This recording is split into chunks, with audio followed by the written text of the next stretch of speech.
teams separated by 6 miles, a homecoming, and playoff implications. That's what's at stake tonight as the Gruber Law Office's Friday Night Rivals, presented by Planet Fitness, travels to Slinger as the Owls host the Hartford Orioles.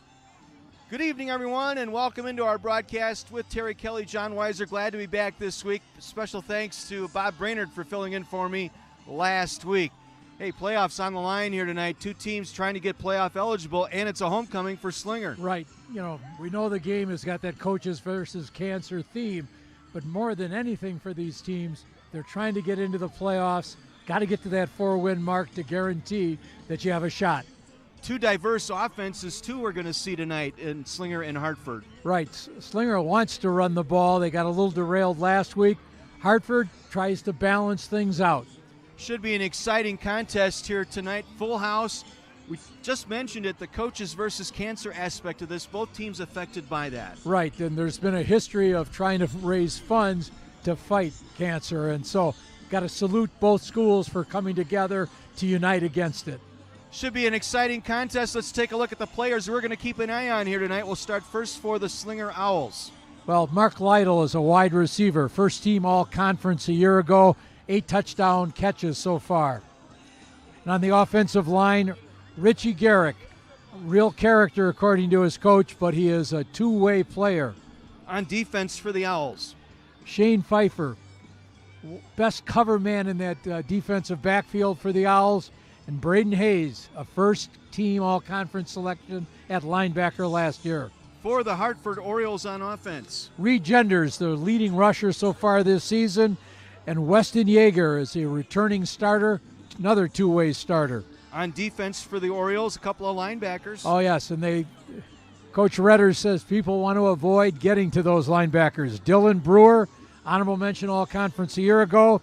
Austin Miner, leading tackler last year as well as this year. If I had to give you one key for each team tonight, what would it be?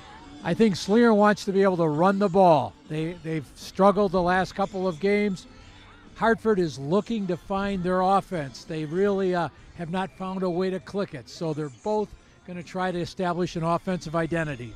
North Shore Conference battle tonight, Slinger and Hartford. When we come back, the coaches will visit with Mike McGivern as we continue from Slinger High School on My 24.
Sure can. This is John. Mic check 1, 2. Slinger Owls, Hartford Orioles. Coaches versus cancer game. Looking forward to a real.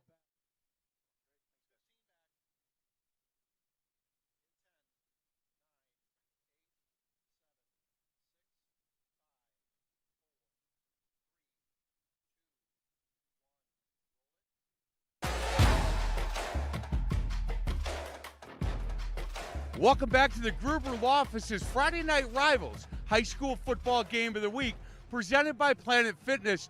We are at Slinger High School as they play Hartford. I am Mike McGivern alongside the 2 head coaches of tonight's game. John Reuters from Hartford, Bill Jacklin from Slinger. Hey, Bill, first and foremost, I'm so sorry to hear about your loss. I know your wife passed away not too long ago, and it's been a rough year for you.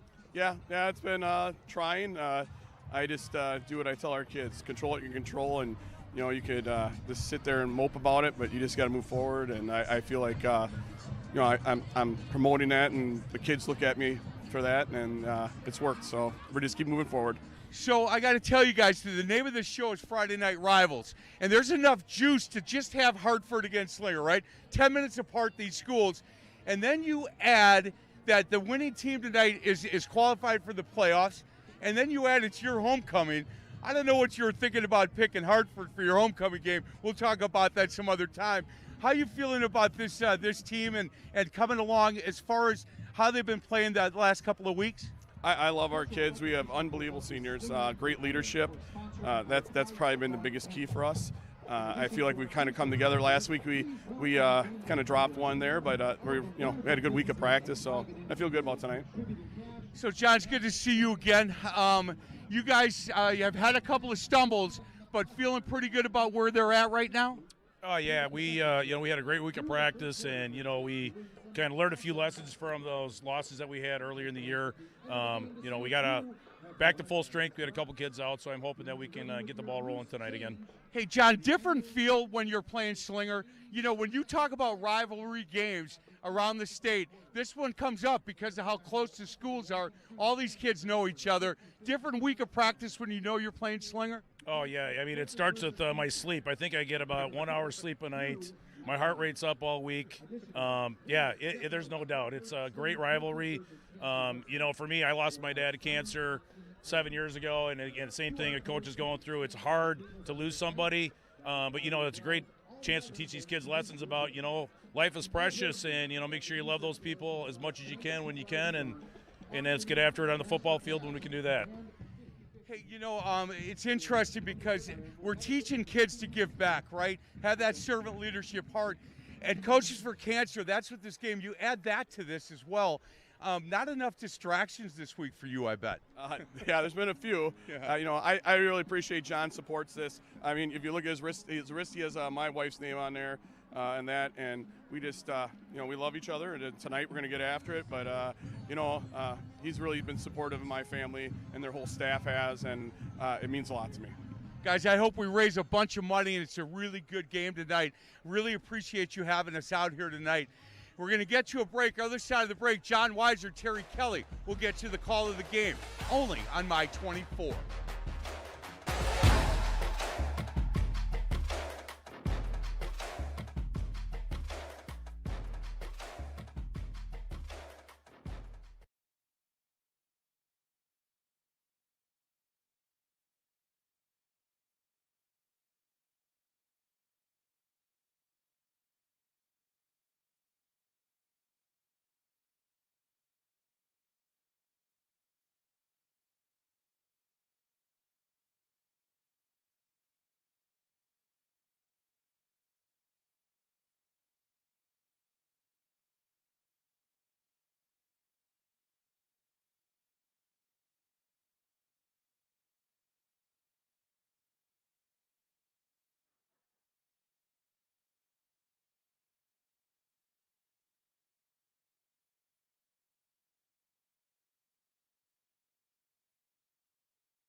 Ladies and gentlemen, please Welcome back to Slinger High School as we get set for Week 8 of the Gruber Law Office's Friday Night Rivals, presented by Planet Fitness. The Hartford Orioles charge the field. You can see the rain starting to come down to add to this cold and end of the summery weather we've enjoyed for so much of the season.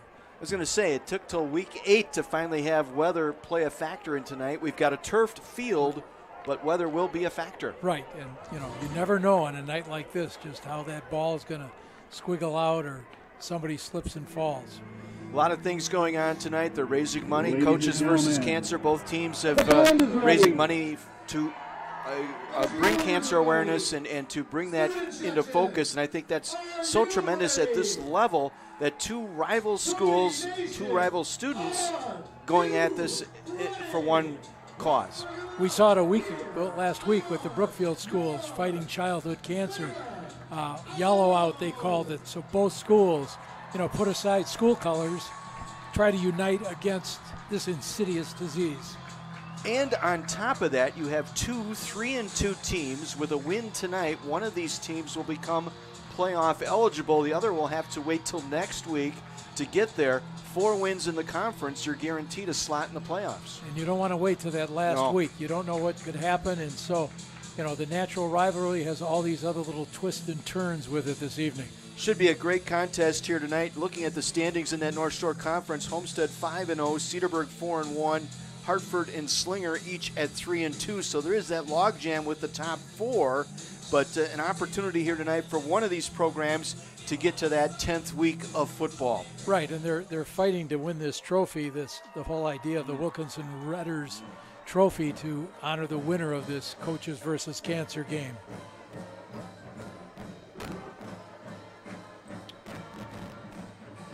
So we are set. We're waiting for the national anthem here tonight, and then it's a kickoff to week 8 of the high school football season. One more regular season week to go, and then it's on to the playoffs. And it'll be an interesting evening next Friday night for some teams and coaches as they wait for that playoff field to be announced. Right now, though, we're going to step aside and enjoy our national anthem. Ladies and gentlemen, at this time, please rise and direct your attention to the south end zone. Tonight, we come together as one community and one team under one flag for the playing of our national anthem, performed tonight by the Slinger High School Marching Band.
We're set for football tonight. A packed house. They're ringing the football field along the fence line tonight for this one. Boy, hour and a half before the kickoff tonight, the students section opened up, and boy, they flooded in here and filled that up. Oh, it was like watching the running of the bulls at Philadelphia.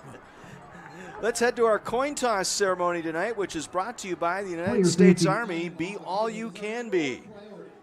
Providing tonight's athletic training coverage is Mike Franke of Aurora Sports Health. So both teams getting instructions from our officiating crew tonight. Fred Strampy, Dave Schill, Tony Sophia, Eric Uberson, and Paul Vandenhoevel are our officials tonight. And the coin toss was won by Slinger. And they will defer to the second half. So the Hartford Orioles will get the football on offense to start our ball game tonight. Again, our coin toss ceremony brought to you by the United States Army. Be all you can be. There is head coach Bill Jacklin of the Slinger Owls as we get set for this one here tonight. Our kickoffs are brought to you by Liuna Local 113. Kick off your career with Liuna Local 113. Slinger in the all black, Hartford in the all white. Temperatures in the mid 40s and light rain as we kick this one off here tonight. Back deep for Hartford, Reed Genders and Aiden Fry. Cole Martin does the kicking.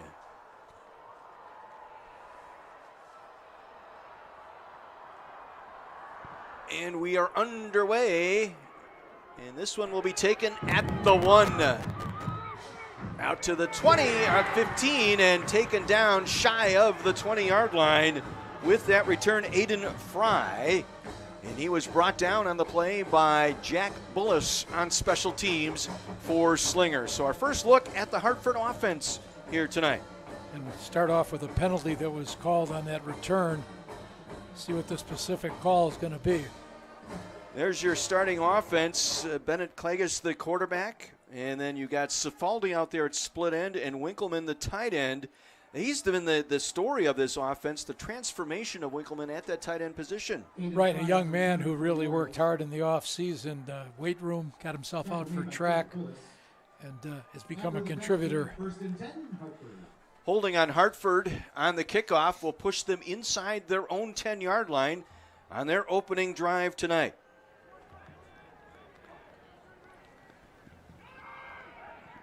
We'll try and run it off to the right side, and not much there. Tripped up on the first carry was Kaysen Bodwine. He's rushed for over 400 yards, has 7 touchdowns on the season, but tripped up for a gain of just 1. There's your defense for the Owls tonight, and a very good one at that. They are ball hawkish. 8 interceptions as a team. Yeah, and Bodwine on that carry. Last year he was a lineman. Now he finds himself running at that fullback position. 2nd down and 9. This is Genders out to the 15-yard line. Make it the 16. Braden Hayes, inside linebacker. Very good linebacking duo there for Slinger in on that stop. Yeah, Slinger enjoys a little size advantage this evening, and Hartford's going to be looking for all kinds of ways, both offensively and defensively, to counteract that. You're going to hear Braden Hayes' name all night long tonight. He has 74 tackles coming into this game. That's double the amount of anyone else on the team. 3rd and short. And Genders pulled down in the backfield for a loss, back to the 15-yard line.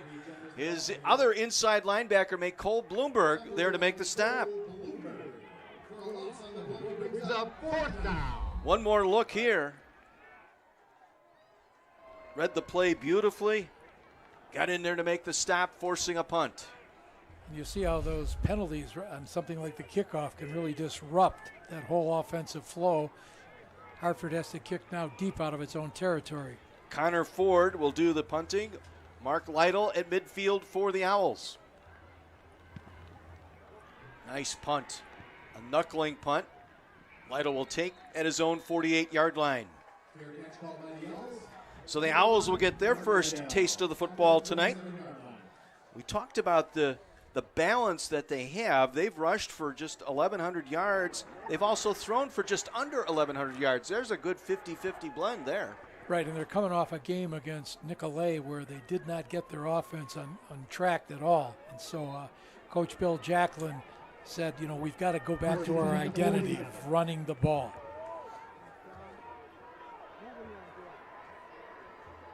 Thiede at quarterback, Michael Thiede. He will hand it off. They'll probe the left side. Good hole there. Jack Klippel on the carry. Klippel on the carry. Jack Klippel, a senior, leading rusher, 484 yards coming in, brought down by the outside linebacker, Adam Zern. And there's a look at that Hartford defense. You're going to hear a lot of names being called in that linebacker core tonight between Austin Miner, Dylan Brewer, and Adam Zern. And there's been a change right at game time for the Slinger Owls. Chase Jacklin, their starter at center, he's got a shoulder problem, been replaced by a sophomore, Tyler DeRider. This time they will run it, bounce it to the outside, trying to get the edge. Joey Mechanic on that run. Joey Mechanic with the carry. Parker Smith brings him down. One more look here as they tried to go wide here. Good open field tackle there to bring him down. Smith, a senior, has 24 tackles so far coming into tonight's game.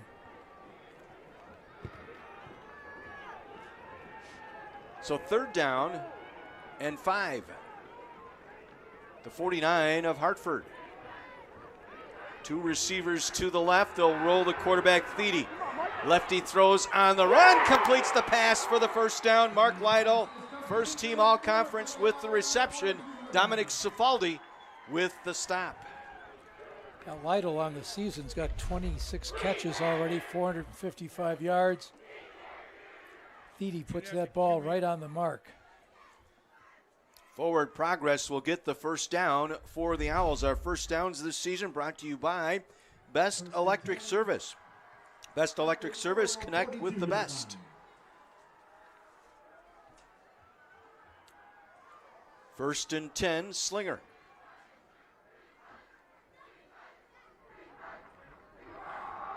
Run it up the middle, breaking tackles inside the 35 with the carry that time, Caleb Burkle. Brought down by Parker Smith.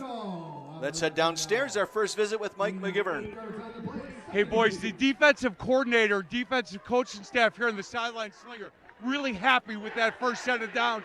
Talking about everything we talked about and we watched all week long is what they're doing. They want to keep that energy up, continue to play defense like that. Boys, back to you. Alrighty, Mike, thank you. Gain of 8 on that last play by Burkle, so to bring up 2nd and short. 2 receivers near side. They will hand it off. Burkle again takes it down to about the 29. Close to a first down. They will give him the first down. Dylan Brewer, honorable mention all conference at linebacker, there on the stop. Yeah, that offensive line for Slinger getting good surge off the ball. Chris Hogg at the left tackle, Nathan Hatterer, guard, center, the sophomore Chase Jacklin has been replaced by Tyler DeRider, Charlie Hoytnick, we'll talk about later, and Richard Garrick at the right tackle. Quarterback draw inside the 15. Michael Thede on the run. Thede 56 carries, 229 yards, and 6 rushing touchdowns. It was Austin Miner who got him to the turf.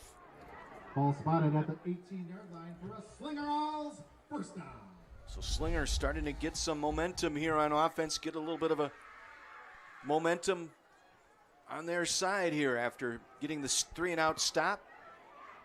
Taking over at their own 48-yard line. Single back is Burkle. He will get it, trying to slash to the right side. He'll be stopped shy of the 16-yard line. Dane Meinert's there to make the stop. You know, you run to that right side with Hoytnick, Hoytink. First team all-conference selections, committed already as a junior to Stanford, excellent student. And Richard Garrick, whom we featured at the start of the show, 6'3", 340, doesn't come off the field. He's great feet, tremendous power-lifting force. 2nd and 9, jet sweep. Coming around the far side, Mechanic, and he'll take it down short of the 10-yard line. Mechanic's 2nd carry tonight. And he is slow to get up. Got an injured player on the sideline. We'll take another look. You see Mechanic making the sprint to the 10. Got tackled well beyond the boundary there and is slow to get up. So with 6:05 to go here in the first quarter, we will step out. A scoreless first quarter, but Slinger knocking on the door. We're at Slinger High School tonight. The Gruber Law Office's Friday Night Rivals presented by Planet Fitness.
Two very funny families deliver dinnertime delights every weeknight. Experience the 80s with the Goldbergs at 5, then laugh along with the Baxters on Last Man Standing at 6, only on My 24.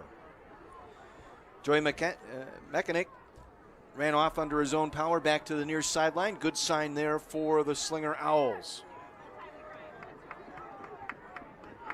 They're facing a 3rd and short here. 3rd and about 1. They'll run it up the middle and will get the first down.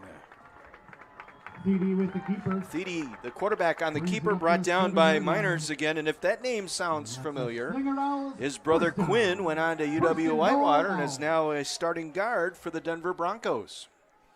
His brother was one of those guys that emerged, in training camp, and suddenly everybody was paying attention to him. And, I'm sure that family's quite proud of both boys. Into the red zone here, inside the 10, 1st and goal from the 8. They'll try and run it there, and Klippel taken down near the 2. Brought down by Weston Yeager. One more look. 2nd and goal at the 3-yard line.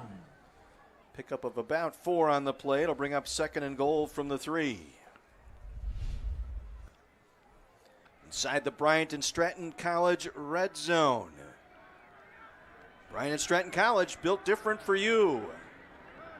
2nd and goal from the 3.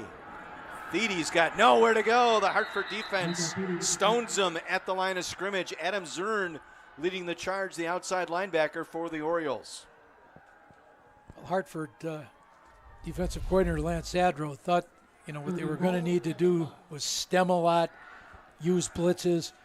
They couldn't go, man on man, trying to defeat that Slinger offensive line. So they were going to have to resort to different techniques, stemming, slanting. They said, we're just going to use a myriad of different techniques.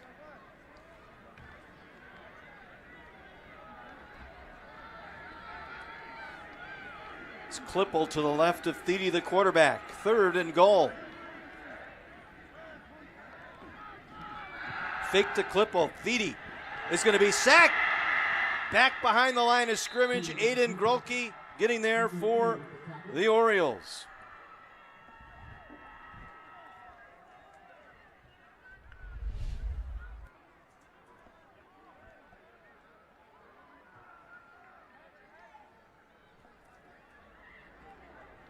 So the field goal unit will come on. 4th and goal at the 9. Cole Martin, 1 for 1 this year, would amount to a little bit longer extra point where he is 32 of 33 this season. Good snap, ball down, kick on the way, and the kick is good.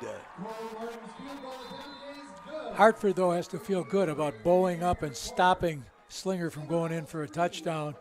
Now what you have to do is, okay, can we get a good return, get our offense in rhythm, and see how we can play, situational football. Key there was that 2nd down play where they got Thiede behind the line of scrimmage. Yeah, they came through with a little blitz package. Let's head downstairs to Mike McGivern. So, guys, I'm here with Bruce Janis, owner of Best Electric. Bruce, it's been a great season for us. We've been doing this a lot. I love the fact that you guys just continue to give back to this community. What a great company. Well, family business. I'm involved in sports. My son's involved in sports. We're actually good people. We want to help. 100%. Are you reffing basketball games this year? Yes, sir. Again, just another way for you to give back. You can't tee me up this year. I'm retired.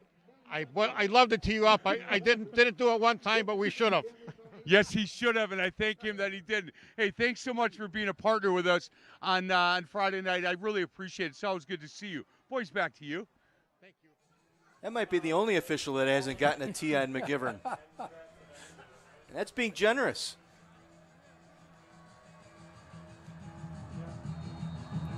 So the field goal puts Slinger on top 3-0. Our Liuna kickoff into the end zone for the touchback. Kickoffs this season brought to you by Liuna Local 113. Kick off your career with Liuna Local 113. So better field position now for Hartford on this second drive, mirrored with that penalty on the opening kickoff, going 3 and out. So this will give them a little bit of room here. See what they can do here from their own 20. Well, offensive coordinator Paul Shelsta, along with head coach John Redders and assistant coach Aaron Roosh, were all on the All-Stars staff this past summer, where they made a living out of running the ball for the North team in the D1 All-Star game. Play fake. They'll dump it off. Kaysen Bodwine across the 30 to the 35-yard line. Finally bounced out of bounds by Jesse Retzlaff. You can see Bodwine, he's 5'9", 220. As we mentioned, he was an offensive lineman a year ago. Has stepped into this role in the backfield. Tough to bring down, good hard runner. Gain of 14 and a first down. The first one of the game for Hartford tonight, brought to you by Best Electric. Two receivers near side. A little bit of a draw play to Bodwine. He'll take it across the 35-yard line, and that's where he'll be stopped. Richard Garrick playing both ways, offensive line, defensive line for the Owls in on that stop. He's quite the character, I might add. Yeah, the coach said, he's a character, but he's a calming influence on the whole team, and I guess he's the homecoming king. Had an all-gold outfit on today at the homecoming pep rally. Gold jacket, gold pants. 2nd and 8. Looking to throw, going deep. Incomplete. Trying to open it up just a little bit. The intended receiver out there, Dominic Cifaldi. In coverage was Shane Pfeiffer, the fine cornerback for the Orioles. Well, Cifaldi, good speed. He's a 2-time state qualifier in the hurdles. 6'4", nice size. Just didn't quite get that ball soon enough. He broke free right away. Well, 3rd and 8 now for the Orioles. Late here in the first quarter, trailing 3-0. From the 37-yard line.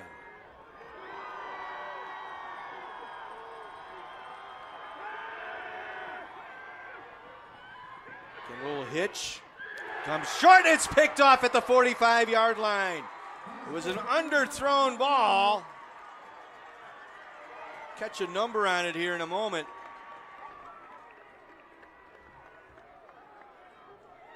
It was Jesse Retzlaff with the pick. Yeah, out at those outside linebackers, two brothers, Matt Retzlaff, Jesse Retzlaff, twins, both juniors. By the way, two very good students. Matt, 3.98. Jesse slightly behind at 3.89. Trying to get it to Jacob Bauer, the flanker, and Retzlaff stepped in front for the pick. 9th interception this season, and it's nearly picked off going the other way. Dominic Cifaldi there defensively nearly had the interception. Another one of those two-way players. That last throw, definitely a case of trying to force the ball in.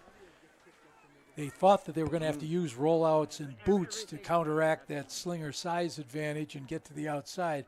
Just didn't quite work out that time for Hartford. Bill Jacklin, the head coach, with the headset and the stocking cap on this rainy evening here in Slinger. 2nd and 10 from the 43. Thiede gets it off inside the 40 to about the 36-yard line. Once again, Lytle with the catch, brought down on the play by Dominic Cifaldi. Yeah, they blitzed number 27, Austin Miner. He got there just a little late. Good coverage there by Cifaldi.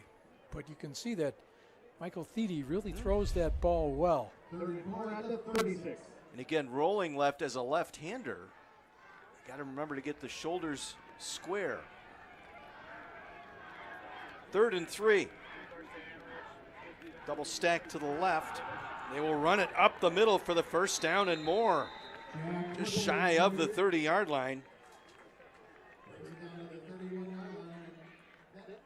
Klippel with the carry, brought down by Dylan Brewer.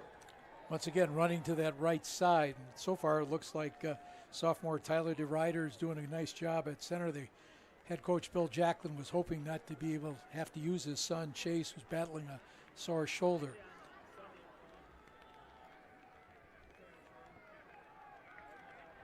First and 10 from the 31. Pitch near side. Burkle going to take it inside the 30 to about the 26-yard line. Brought down by John Leatherbury. Well, each week we're going to highlight a hit of the game, which is brought to you by the Milwaukee Admirals. Training camp underway this week. Exhibition season getting started as well for the Milwaukee Admirals, and hockey returning to Milwaukee next week.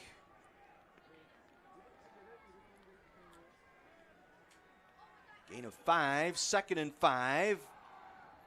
Again, they will try Burkle, and he is stoned at the line of scrimmage. Good surge that time by the Orioles. Logan Hecker leading the charge for Hartford. If you look carefully at the Slinger offensive formation, you can see number 99 lined up technically in the backfield, somewhere between the guard and the tackle. They tell him he's a back. They haven't broken the news to him yet that he's really a lineman in that backfield. And every now and then, you know, you can find a little way to give him that ball, run a little counter or something just to throw things off. Slinger will let the clock run out to end this first quarter. They'll face a 3rd and 5 when we come back. This is the Gruber Law Office's Friday Night Rivals, presented by Planet Fitness. Slinger on top of Hartford, 3-zip. And it's time for the 87-second drill. Now it's your chance to make a difference in the fight against cancer. Every year, more than 30...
27-yard field goal midway through the first quarter, our only score of the ball game, with the Owls leading 3-0. Slinger going to face a 3rd down and 5. Rain continues to fall here. It was nice, and then just before kickoff, about 15 minutes before kickoff, it started to rain. Thede will keep it close to a 1st down near the 21-yard line. Might be a little short. Let's see. Well, he got it. They'll give it to him. Yeah, brought down by Dane Meinertz. On the year, Thede's scored 6 touchdowns on the ground. He's got almost 230 yards rushing. So between Thede, Klippel, Burkle, and from the 21-yard line, 1st and 10. And every once in a while, Cade Lockstead. You got to keep the fullback happy. Come on.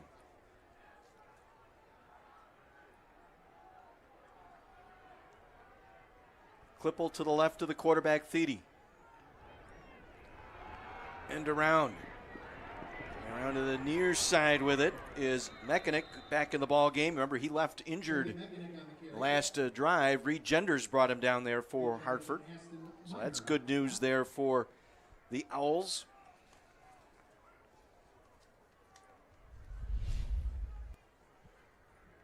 Number 8, John Leatherby, did a nice job that time of turning that play back inside.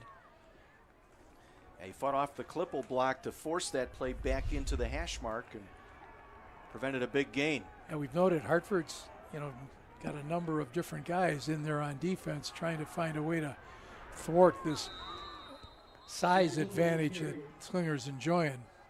Klippel on the carry, stop for no gain. Meinertz again in on the stop. Pickup of 1 inside the Bryant and Stratton College red zone for the Owls. Second trip in. Came away with a field goal last time, and now facing a 3rd and 6 from just outside the 15-yard line. Oh, we've seen that Thedy's not afraid to throw that ball while on the run. Two-step drop. Looking for the corner. Penalty marker thrown as the pass was intended for Lytle, incomplete. Parker Smith out there in coverage. Side judge throwing the flag. We will see what the call is. Seem to be looking at Slinger. Yep. Ineligible man downfield. Interesting decision here, whether to decline it. I think you're going to push him back here. See that? Went right through both the receiver and the defender's hands. Yeah, offensive coordinator Aaron Poksheva, trying to find that right combination. A week ago, their offense, I think, was held close to under 100 yards for the whole game against Nicolay. Declined by Hartford, 4th down.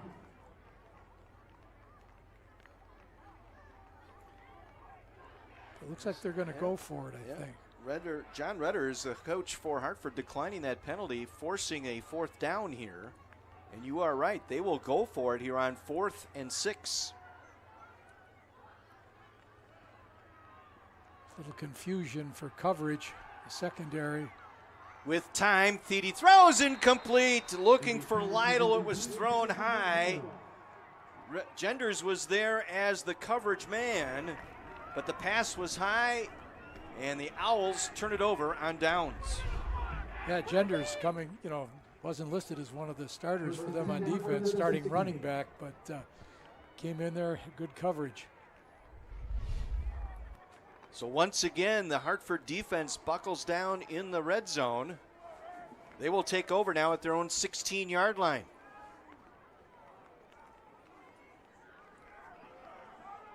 Big hole up the middle. Reed Genders across the 25 out to the 28-yard line. Gain of 12 and a 1st down. Caleb Burkle there to make the stop. Like he was shot out of the cannon that time. Excellent block that time from number 66, Weston Yeager. Opened that hole up for Genders.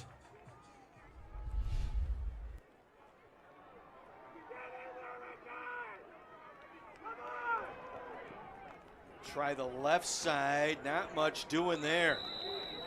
Orioles had that play, or the Owls, I should say, had that play snuffed out.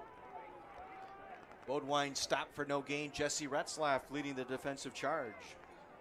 Once again, we go downstairs to Mike. So, guys, offensive line coaches over here are really happy with the offensive line play. They think they're wearing them down a little bit, but they're talking they need to finish one of these drives, but pretty happy with the line play. Back to you, boys. Mike, thank you. Play fake with time. He's just going to throw it away, incomplete. Again, that new rule this year in high school football, Cooper Williams chasing him out of the pocket, but you can throw it away to avoid the sack if you're out of the pocket. Right, and if you look at Hartford's alignment right now, their offensive line's almost heel to heel. They're trying to run very much the offense that they showed during the All-Star game for the North. A lot of that idea of, double wing, and you're bringing guys in motion, trying to run power, get angles on your blocks, down block, kick out, trying to make sure they can get through, trying to outnumber Slinger at the line of attack.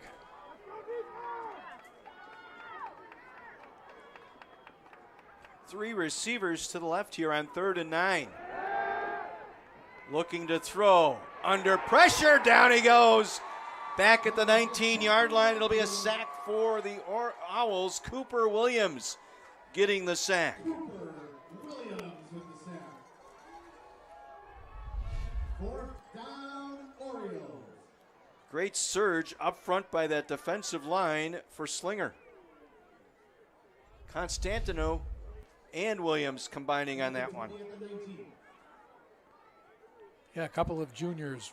You know, Williams, a junior, as long as Constantino. High snap. Ford has it blocked. It's loose near the 10-yard line. And the Owls have it. Landon Gehrig with the block on the recovery, for the Owls. Connor Van Summeren. Spinning like a top, able to fall on it. The first big break of the game goes by way of the Slinger special teams. 1st and goal, Owls.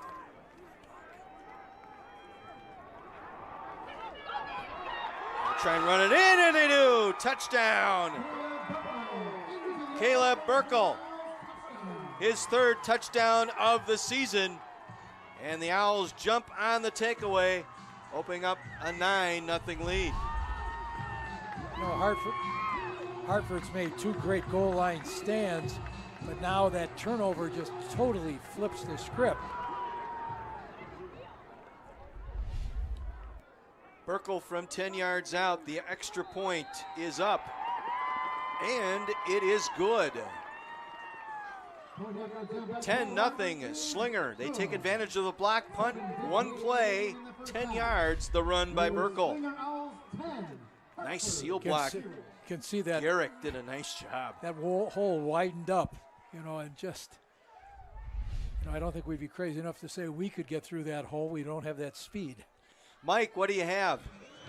Hey guys, I'm here with Chris Oleg from Lyona Local 113.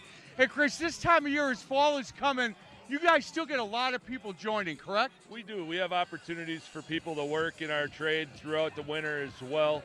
We focus a lot of our energy on our training and getting guys ready for the springtime. Whether you have experience or you don't, give us a shot. We'll be able to help you make a career you can be proud of, wages and benefits you can be proud of, and build on a future that you can be proud of. Man, that's really well said. Chris, good to see you again. It's always good to see you as well. You got it. Boys, back to you. Great to have the folks from Lyona 113. They're our kickoff sponsors. Kick off your career with Lyona Local 113. Genders and Fry, the deep men for Hartford. Well, it's early in the game, but this is the critical juncture for Hartford. They need to be able to get a score of some type, take that momentum away from Slinger. Second time tonight that Cole Martin has kicked it into the end zone. Great weapon to have. So Hartford will take this one at their own 20. And you're right, this is a key drive, key moment for that offense for the Orioles. Need to get it, at least extend a drive out toward midfield. Give that defense some rest. Yeah, Paul Shelster, the offensive coordinator, you know, has tried a couple different looks to try to shake the offense up. Coming around the near side is Genders, gets a block. Steps out of bounds, contact on the white, but no flag. Out to about the 27-yard line, 7-yard run by Reed Genders. It was Braden Hayes in there on the tackle. Yeah, I think the defender pulled up just enough so the referee wasn't tempted to throw the flag. Scoring summaries brought to you by Milwaukee Building Trades, building communities and careers. Very simple one. One play, the 10-yard run by Burkle. Okay, now we're back to that very tight formation, trying to run a power. And they do. First down and more as Reed Genders lowers the right shoulder, plows forward to the 35-yard line for a gain of 7. What you're trying to do is have two guys pull through that hole and lead the way and get to that second level to take those linebackers out. Retzlaff there on the stop. Another best electric first down here for Hartford, and this is exactly how they needed to start this drive. 2 nice plays, and they've moved the football out to the 35-yard line. A little bit of a wider spread here. They will send Bauer in motion, and he will get it on the sweep action.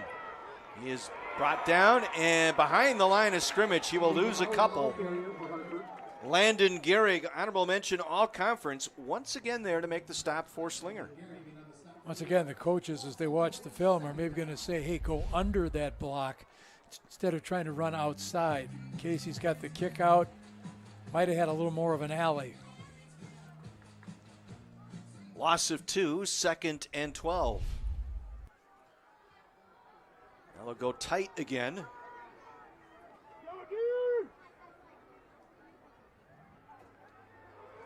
Inside, Fry. Struggles to about the 40 before he is driven back. Make it a manageable 3rd down here for Hartford. I'll see if they use some kind of rollout or boot action to get the quarterback out on the edge, give him that pass-run option.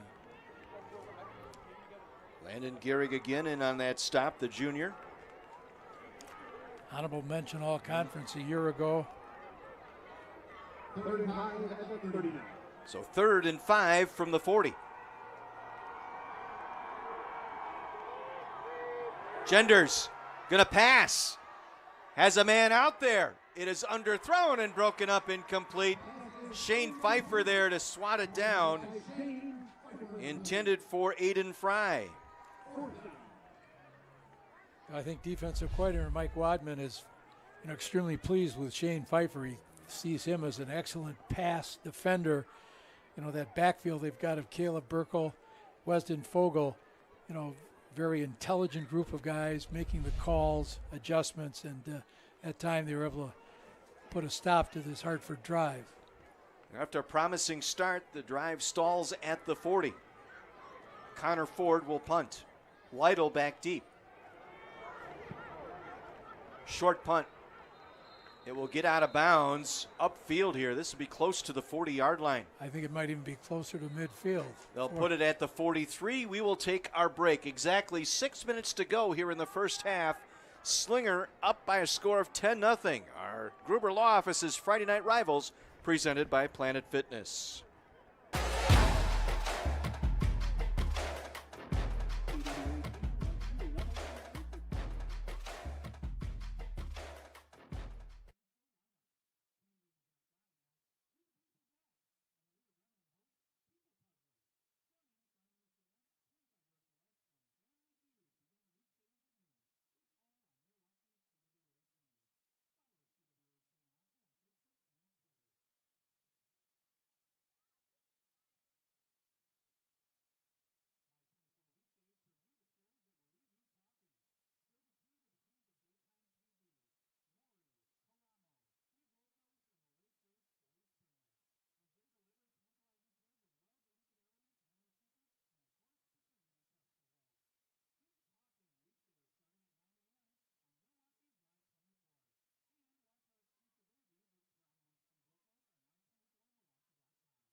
The show the pros watch is now for everyone. The CW delivers insider access to the league thanks to an all-new season of Scoops and Insights with host Ryan Clark on Inside the NFL, Tuesday nights at 7 on the CW 18. With Mike McGivern, Terry Kelly, and our My24 Sports crew, John Weiser with you from Slinger High School. Owls lead it by a score of 10-0.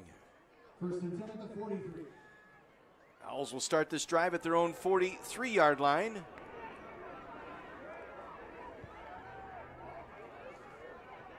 Try and go up the middle, not much there, maybe a yard, that's it.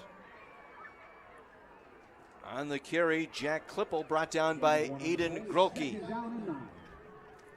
Yeah, Grolke, nice size, 6'2", 225, only a sophomore, but last year as a freshman made it to the sectionals in wrestling. So we know he's got that lower body strength, has good balance. Boy, if you could just convince every lineman to go out for wrestling just once just to get into that training mode, better off for it. 2nd and 9. Thede comes back near side low throw, caught at the 49-yard line, only a 5-yard pickup.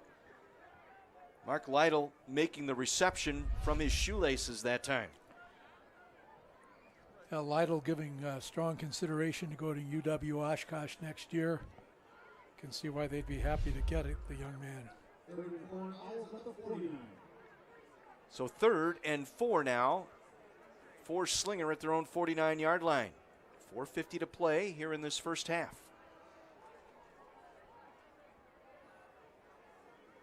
Single back, 3 receivers. Lucas Sun in motion to the right. Thede, hitch, back over the middle, completes to Lytle.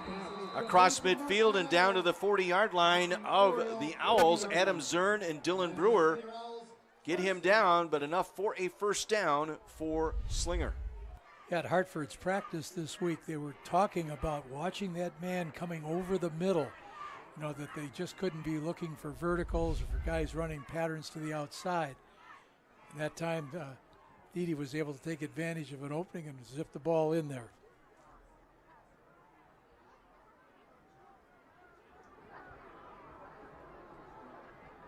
From the 41, 1st and 10.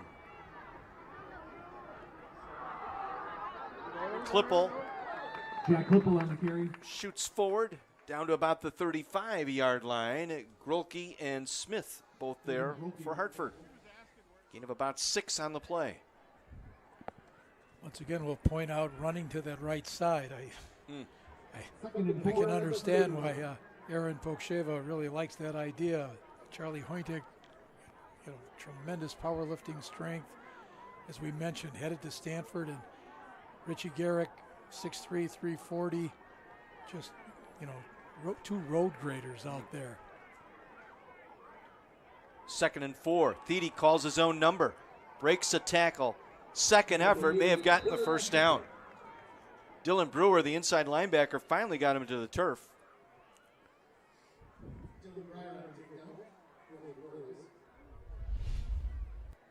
Yeah, as you said here, looking out on the field, you can see that size advantage that Slinger enjoys. And Hartford is trying like mad. Lance Zadro, the Hartford defensive coordinator, trying to find ways to move these guys so they're not trying to just stand in front and stop that momentum. Well, he was short of the first down, so this will be 3rd and inches. Clock continues to roll, 2:40 to play here in this first half.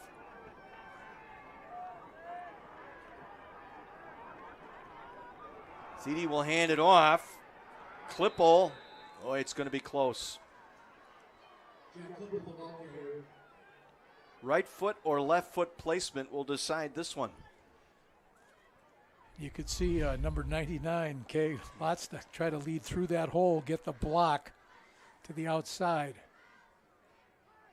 I think the officials will call time here for a measurement. We'll get another look. This is close, eh? Oh.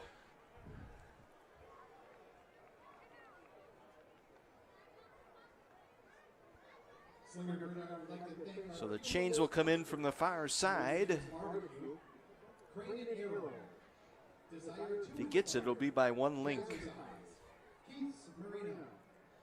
Quarterback's got a Thede kind of a banged up hand there. Looks like a little bit of swelling. Yeah. Little minor cut too. He did not get the first down. It's basically no gain on the play and 2 links shy of a first down.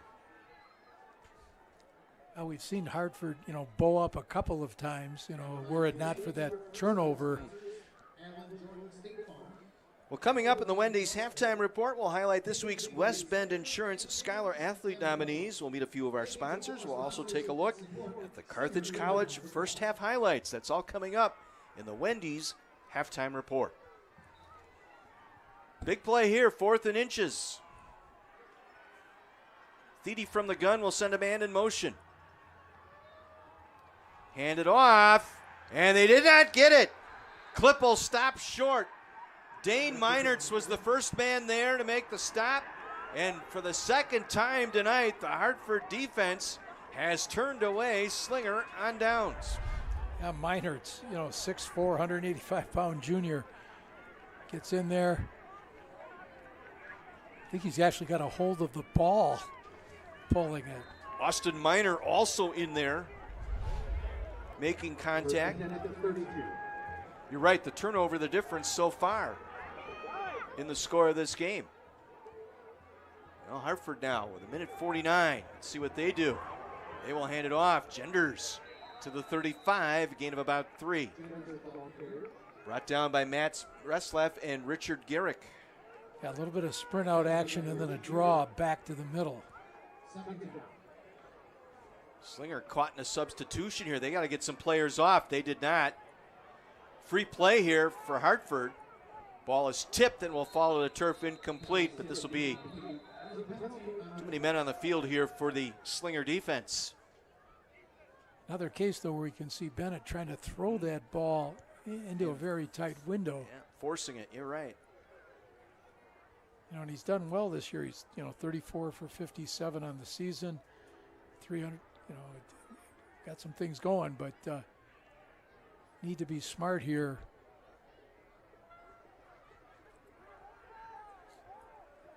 Too many men on the field. Illegal participation actually is what the call is, but we all know why, because they have 12 on the field. You can see.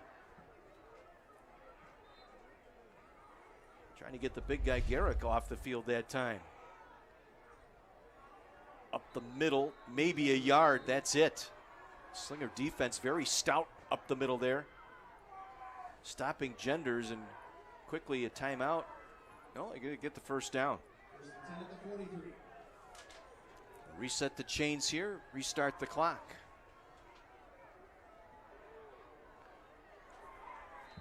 Flag on the play. Bauer on the carry, but this might be coming back for a hold. Cooper Williams there on the stop.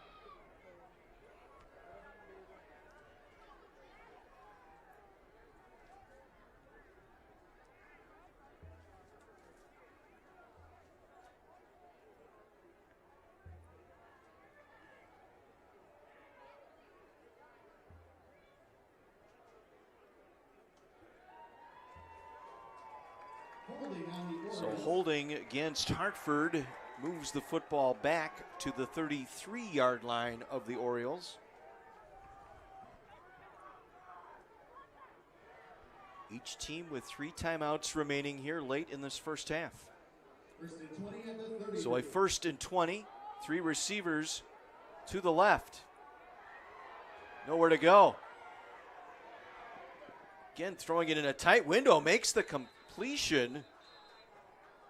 Here to the near side, Cifaldi with the catch. Get some of that yardage back. And timeout taken by the Orioles here.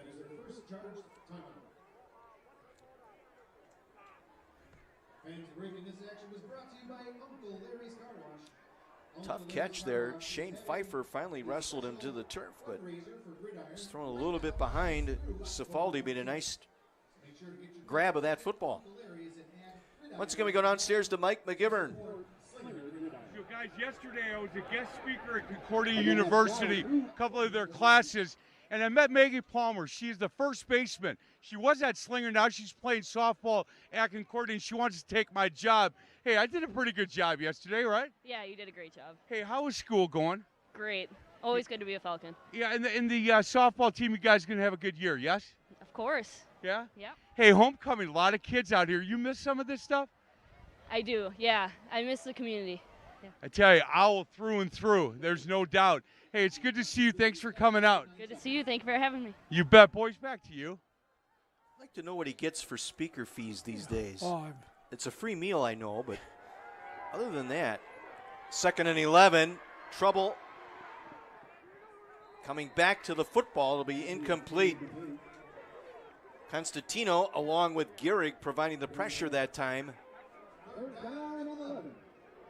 And it sets up a 3rd and 11. I would imagine if they stop him on this 3rd down that they'll call a timeout and force him to punt and just put that pressure on once again. Yeah, the block punt really the difference inside the 10-yard line, and that set up the touchdown, the only touchdown of our game. Touchdown's brought to you by Planet Fitness. Well, at times, Hartford's demonstrated they can move the ball. They just haven't been able to do it on a consistent basis. Stack trips to the left side here on 3rd and 11. Penalty marker flies. Pass is caught on a comeback route that time at the 46-yard line, but again, this will be a holding call, and Slinger might decline this penalty to get the ball back. I think Cooper Williams was putting pressure on him once again. Again, nice job to get back to the football and at least make the grab. Slinger will accept this penalty, moving Hartford back to their own 32-yard line.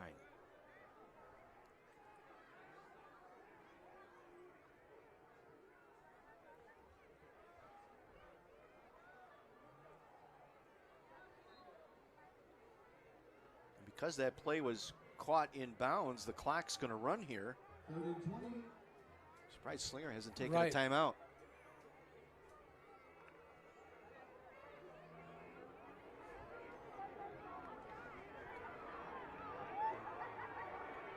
Tight look here. He might look to just take a knee here.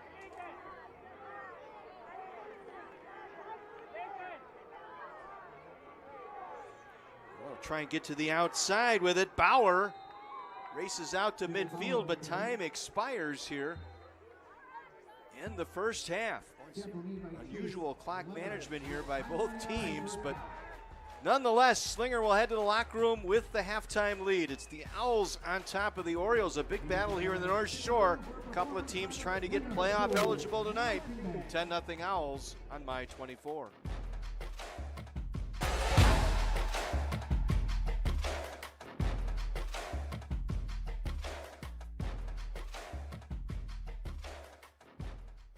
Why didn't you take the timeout? Marching Owls under the direction of Adam Houston and Graham Wesley. Tonight the band will be commanded by drum majors Jacob Gruber and state representative Schmidt.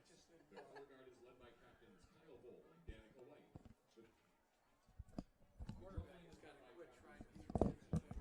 Is it Clay? Clagus. Clagus? Okay. The drill design is by Eric Von.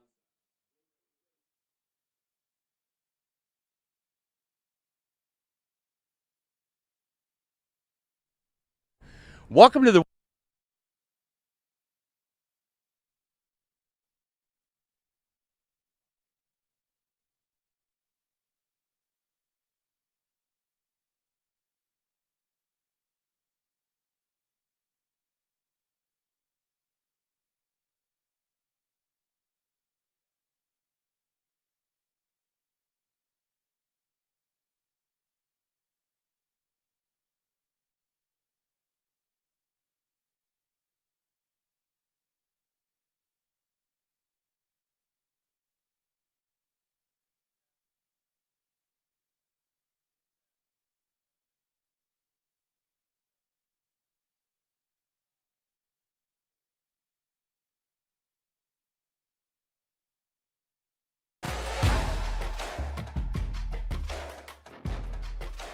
Welcome to the Wendy's Halftime Report. I'm here with Phil Allen.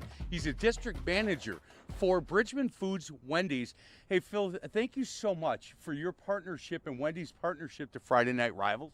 Yeah, as a local Wendy's franchisee, Bridgman Food is proud to support the community and their students. Yeah, they do a lot of that. Can we talk about the Wendy's app? It's on my phone. It sure makes things easy. Yeah, the Wendy's app is easy to use. You can pick up your order in person, get it delivered. There's a lot of great offers, and every point you're in gets you free food. So, Phil, you've been around youth sports for a long time, and the youth sports Frosty program that Wendy's does, again, giving back to the community and these young student athletes is such a big hit. Yeah, any student athlete 18 and younger can stop in a uniform before practice or after a game and stop in the Wendy's and get a free Frosty. Man, coaches take full advantage of that. Oh, for sure. Yeah, that's awesome. Hey, last thing, a new burger coming to the menu, and you're excited about it. Yeah, the loaded nacho cheeseburger. It's a game changer. Comes with Milano cheese, queso, tortilla strips on a jalapeno cheddar bun. You got to stop in the Wendy's to try one, Mike. Hey, last thing, a year last for you. Your son's playing pretty well. Yeah, senior at Racine Case High School, doing well on the offensive line, defensive line. Man, go Eagles. Go Eagles. Back to you, boys. Mike and Phil, thank you so much. Well, tonight we're going to highlight our Scholar Athlete nominees for the season so far, and that's brought to you by West Bend Insurance. So far this season, we want to congratulate Shamit Sarana from Franklin High School, Sean Nicholas from Catholic Memorial High, Will Van Lanen of Homestead, Bryce Roeder at Marquette, Mackenzie Wells from Germantown, Charlie Cymbalnik from Racine Horlick, Tanner Hosky from Oak Creek High School, Ty Smits from New Berlin Eisenhower, and Wyatt Doyle from New Berlin West, Adam Bolt from Lake Country Lutheran, Michael Winter from Martin Luther High School, and last week's nominees Maggie Feng from Brookfield Central and Ryan Bergauer from Brookfield East. And we want to congratulate our Scholar Athlete nominees as they will be in the running to receive part of $5,000 in scholarship funds provided by the great folks at West Bend Insurance. West Bend Insurance, the silver lining. Back downstairs we go, and to Mike McGivern. Hey guys, Andy Jorgensen, Bricklayer Allied Craft Workers Union. Allied Craft Workers Union. He brought props. We love props. Tell us about what you're holding. Welcome to Halftime Show and Tell. Yeah. You know what this is, Mike. I do. Yeah, he comes from a long line of bricklayers. It's a great day to be a bricklayer. I'm Andy Jorgensen with the Bricklayers and Allied Craft Workers Union. And if you want a great wage, if you want 2 pensions and health care, this is a great job to have. So if there's grandma or grandpa or mom or dad listening, and there's somebody out there that's looking for a great career, this could be it. Anything to do with a trowel, bricks, and tile. That's just a couple of examples. Do you just keep this stuff in your car or in what? my pocket? Yeah. You should see me at the grocery store. I just walk up to people. He is Andy Jorgensen, and I'll tell you this: he talks about these guys working hard, being very proud of what they do, and having a career, not a job, but a career. Well, you know, your dad was a bricklayer. Did he ever do this? See that church over there? I built that. Man, all day long, brother. Hey, it's good to see you. Thanks for being part of this. Thanks for bringing props. Boys, back to you. We got to find another calling for Andy Jorgensen there. Jeez, well, Mike should be very worried. He was having a good time. We'll take a break. More of our Wendy's halftime report from Slinger High School comes your way here on My 24.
Yeah, that's what I will. Just tee up for that. One more name. And what is your first name? Danny. Danny. Danny's good.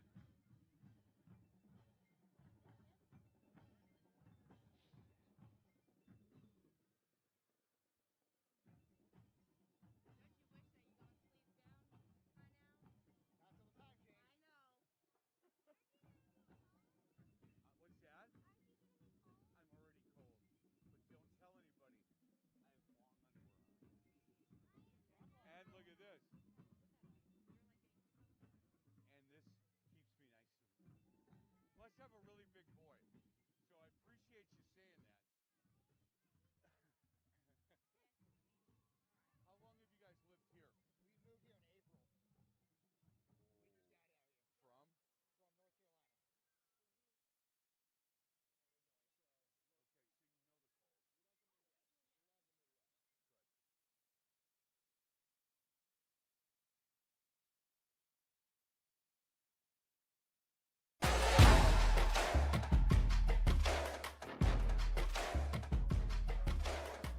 the Wendy's halftime report.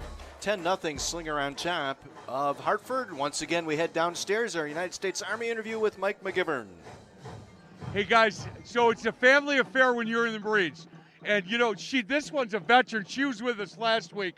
Sergeant Major Anthony Stockman. Sergeant, thank you so much for your time and your partnership with Friday Night Rivals. You know, as winter's coming and kids are seniors in high school are starting to think about, you know, what their futures. If they haven't figured it out already, I'd love for them to talk to you. Yeah, hey, thanks for letting us be here today, Mike. We want to talk to each and every kid that's a rising senior this year.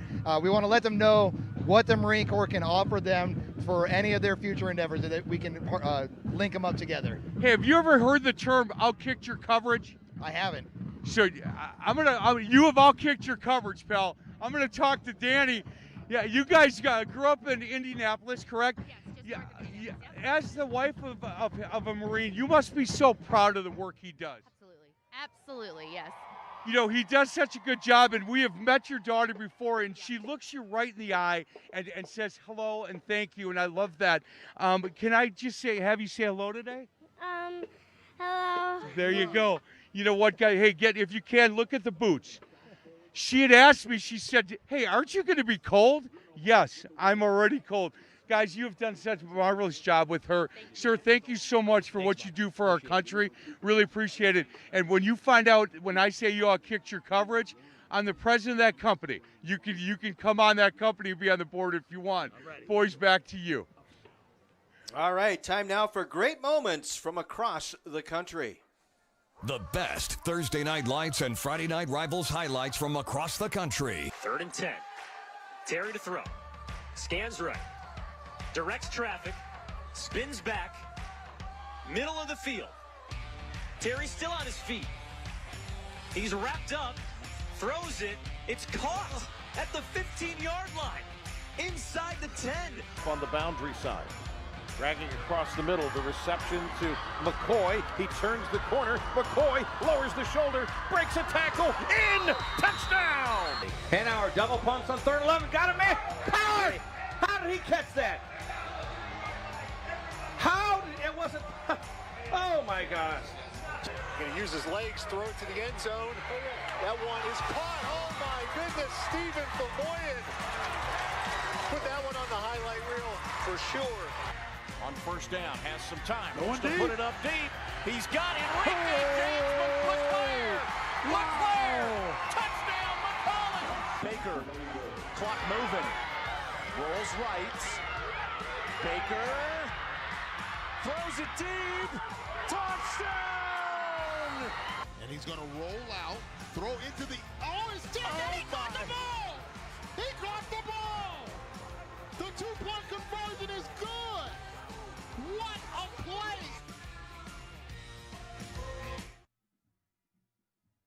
Highlights from across the country on Thursday Night Lights and Friday Night Rivals. We're at Slinger. We'll take a break. Owls lead Hartford 10-0 on my 24.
Slinger High School Marching Band in their final performance at halftime this season as the Owls lead it by a score of 10-0.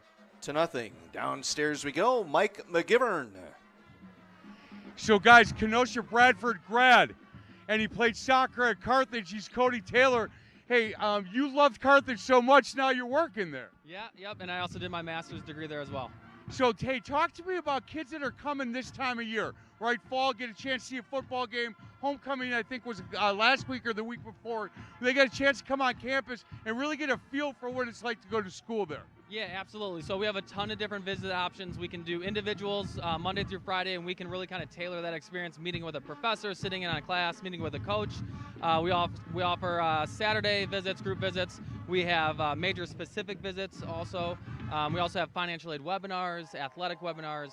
We really want to tailor it. Can we talk about the financial aid side of it? You guys do a great job with scholarships. Yeah, absolutely. You know, private schools kind of get a bad rap on being a little bit more expensive, but we delve out over $20 million per year just to incoming freshmen. And then we also give out over 80 major competitive scholarships, major specific and non-major specific as well. Hey, well, what was it like for a boy from Kenosha to go to Carthage? Because, you know, a lot of kids go, I want to go away. I want to go somewhere warm. I think there's something special about staying really close. Your parents can come see you play, family come see you play. That had to be a great experience for you. Yeah, absolutely. I had a mental hurdle when I graduated. Like, I'm staying in my hometown, and once I got onto campus, it didn't feel like my hometown. Right. And then a big factor was my parents being able to come see me play. That meant a lot. Hey, I love the fact that you said once you got on campus. I've been on that campus, and for somebody who hasn't experienced it, I think it's really important that they get on that campus because, like you said, it doesn't really feel like Kenosha. Look, and I love Kenosha. That campus, though, is something special. Yeah, over $275 million in recent renovations, so very updated, putting a lot of funds back into the college. But you're right on Lake Michigan. You're literally walking to class next to the lake. Man, Cody, it's really nice to meet you. Thank you very much. Keep up the good work, brother. Thank you very much. All right, boys, back to you.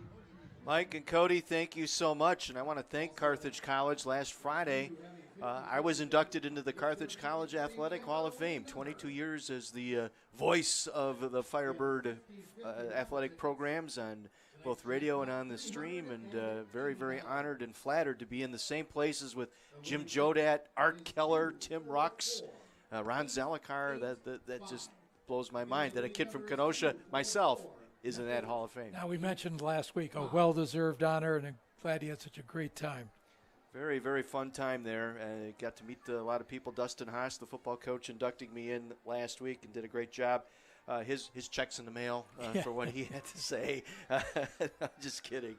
But, no, great. And, it's been a great run there, and we thank them for coming on board again this year. And great to visit with Cody before the ball game a little bit tonight, too. So. And as they mentioned, a beautiful campus, that's for sure. Speaking of highlights, Carthage College sponsors our highlight package. Let's get into it here. A defensive battle tonight, so you can expect to see some defensive highlights and a special teams play tonight.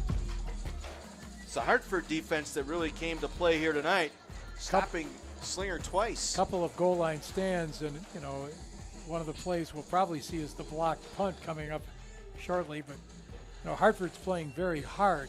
And you just, for their sake, you'd like to see them get things on track offensively. And again, you see that stout defense. They've been able, for the most part, to control the running game here that Slinger wanted to get off to a good start with. Yeah, we look at their one touchdown. It was a drive of 10 yards, one play, 10 yards. As we mentioned, for Slinger tonight, they've done a great job bottling up the passing game, and not much there for Bennett Klages to find room to throw the football. And when he's had time, it's been tight windows. And here's the play that really turned things around in the first half. That block punt recovered by the Owls at the 10-yard line, and then one play later, in for the score on the run by Caleb Burkle. Our only touchdown tonight, brought to you by Planet Fitness. One more look. You can see the nice seam that was created by that offensive line. Again, our highlight package brought to you by Carthage College. Once again, we head to Mike McGivern. Hey guys, this is Deb Martolo with Coaches for Cancer. She's the organizer, been doing this a long time. Deb, thank you so much for how much hard work you put in for this. Well, it's not just me. There's a lot of people. It takes a village to do this. It's Hartford and Slinger all the way. We work together on everything. I'm just kind of the organizer, coordinator, making sure everybody, dots their I's and crosses their T's so we can pull this all together every year. Deb, you know what I love most about it? We're teaching high school kids the importance of a servant leadership heart, of giving back and understanding by raising money where it's going to go, and I just think that's great. Absolutely, absolutely. We are at year 13, and up to date, we've raised over $135,000 for the American Cancer Society. We are the #1 in the state for this particular event. Hey, not bad for a Nina Rocket, I'll tell you that. Yeah, but she's got her, hey, look at, she's got her out, so I know who she's rooting for tonight. Yeah, keep up the good work. Thank you. Absolutely. Thank you so much. Yeah, appreciate it. It's so nice to meet you. Boys, back to you. Had a chance to talk to Deb before the game. They're hoping tonight they'll go over that $150,000 mark. Great. Great job by both schools. We're getting set for the start of our second half. Our Wendy's halftime report concluding. Back with third quarter action from Slinger High School. This is the Gruber Law Office's Friday Night Rivals presented by Planet Fitness.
Okay.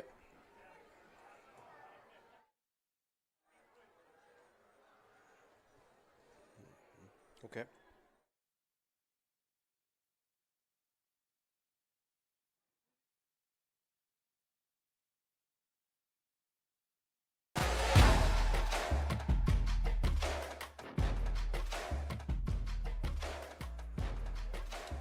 Getting set for third quarter action here at Slinger High School. The rain continues to fall here, a light rain, but a low-scoring affair here, 10-0, and really the difference, the turnover, the block punt that led to the touchdown, making this a two-score game.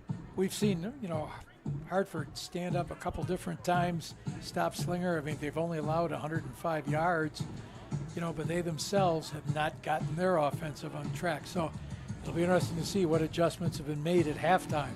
Yeah, that last possession by Hartford, they got things going, then some penalties, and just kind of took them off sequence just a little bit, and they just have not been able to cross midfield so far in this ball game.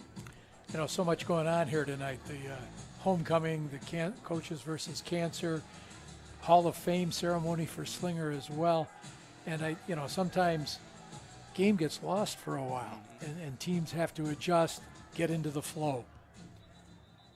The Owls will get the football to start the second half. That is the Hartford student section tonight. Well represented, I might add, in the rain. Wearing pink in honor of the evening.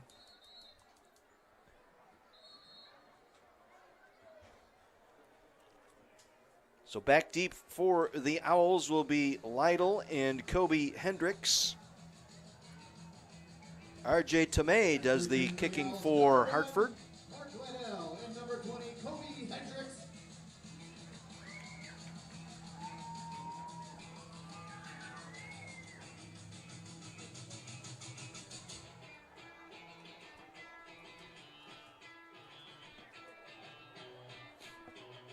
Again, we mentioned the importance of this game for both schools, sitting at 3-2 with conference records. You need 4 conference wins to become playoff eligible. And with 1 game remaining, each school would like to have that in its hip pocket going into their final game. Kickoff's brought to you by Lyona Local 113. It will hit the turf and will be picked up across the 20. Out to the 32-yard line. Kobe Hendricks with the return, brought down by Dylan Brower. And so the Owls will get things started here offensively. As we said, only 105 yards of offense in that first half, and the Orioles have done a pretty good job slowing down that running attack. Yeah, the Hartford defense, led especially by those 2 linebackers, Austin Miner and Dylan Brewer, in terms of stuffing the plays. But they too could use a turnover. It's one of those things, makes things fall into place. From the 32, 1st and 10, Slinger. And they will try to go up the middle and nothing doing. Dane Meinart's having quite the ball game tonight for the Orioles. That's his 6th tackle tonight. Explodes through the hole to make the stop. Yeah, playing a strong safety position, came in from the outside, put an immediate hit on the ball carrier. Caleb Burkle, who had the only touchdown of the game, loses a yard here, 2nd down and 11. Meinert's the younger brother of Quinn Meinert's, who's the starting lineman for the Denver Broncos. 2nd and 11. Thede in traffic, gets it complete across the 40 to the 45-yard line. Mark Lytle with the reception. Adam Zern with the tackle. But enough for a Best Electric first down, pushing the sticks out near the 45-yard line. Once again, you can see that the Hartford defense reacted very strongly to the wide side of the field, and now they've got that man running the dig pattern across the middle, finding him for that open.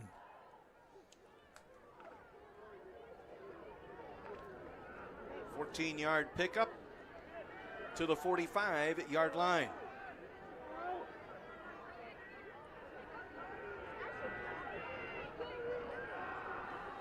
Klippel for a couple.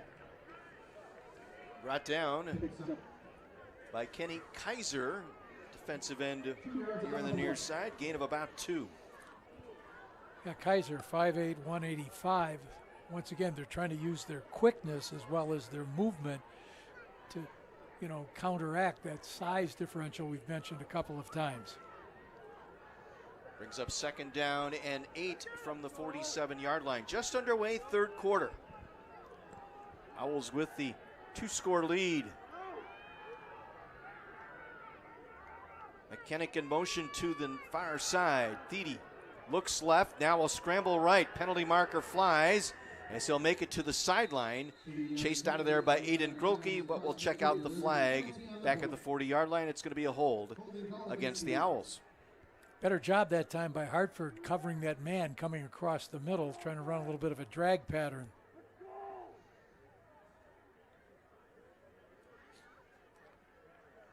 Aaron Pogshava now says, okay, we had a couple things going for us. Now, what do we dial up? Try to negate that penalty. So a step off 10 yards from the spot of the infraction will move the football to the 37-yard line. It'll set up a 2nd and 18.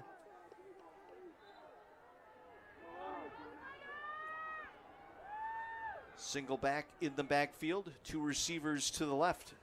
Thiede will roll left.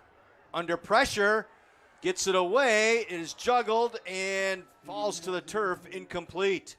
Good pressure that time into the backfield, forcing Thiede to throw on the run. I believe it was Leatherberry, John Leatherberry, providing that pressure. You see that this ball got knocked up in the air. Hartford almost able to come up with it on the bounce. It was Aiden Grolke. Got to the quarterback Thiede there, forced him to get rid of it. Closed captioning tonight brought to you by LifeLock. LifeLock, identity theft protection starts here. Some pass protection here, passing down, 3rd and 18 from the 37. You can see that movement along the front, stemming to try to get. Thiede steps up, ball was thrown behind the receiver, incomplete. Shane Pfeiffer was the target that time, but the ball thrown behind him, and it'll bring up 4th down. So again, the Oriole defense gets a stop here. Cade Lockstedt does the punting for Slinger. Aiden Fry standing deep. It's going to be a short punt to the sideline. Takes a Slinger roll inside the 25 and dead at the 23-yard line. 40-yard punt with no return. Hartford ball, their first possession here of the second half. We'll see what kind of adjustments Paul Shelstad, the offensive coordinator, has made and what they think they can take advantage of from Slinger's defense. One of the keys was to block well and get into the Slinger second level. We'll see if they can do that here in the second half. Just see that heel-to-heel formation once again by Hartford. They're trying to power their way through that middle. And obviously you have to keep trying to do that. It does set up your counter game. A couple things that you can do to augment what you've kind of shown as your tendency. That was Bauer on the carry, brought down by Chris Haig.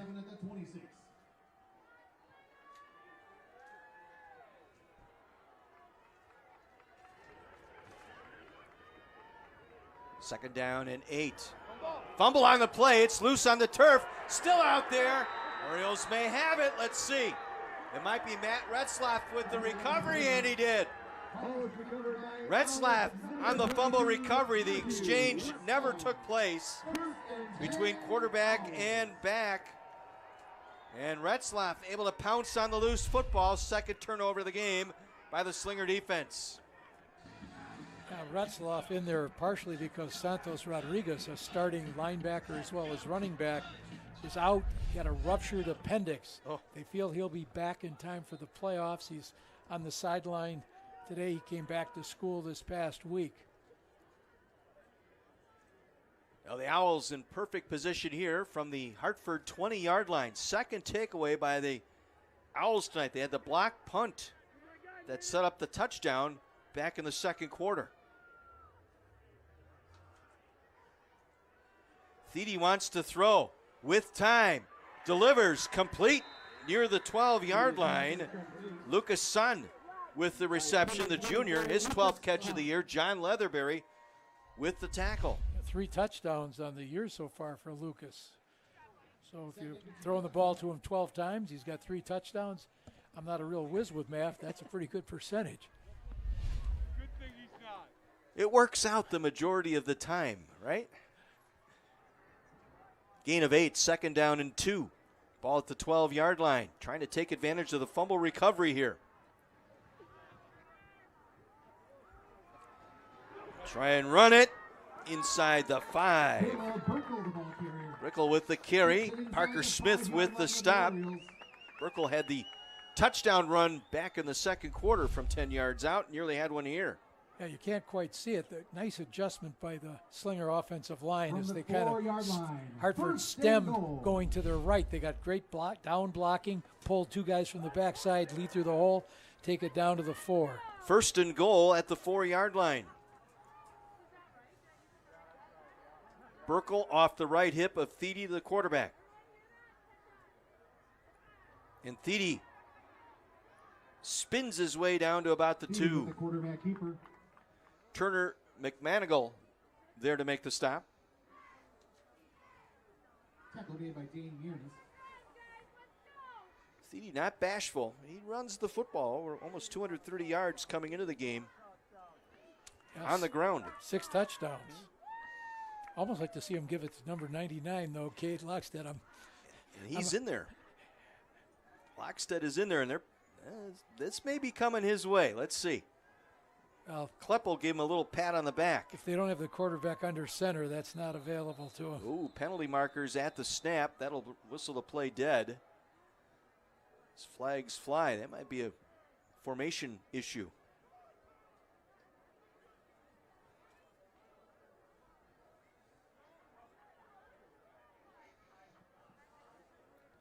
False start penalty on Slinger will push them back. Move the ball to the 7-yard line. 2nd and goal from there.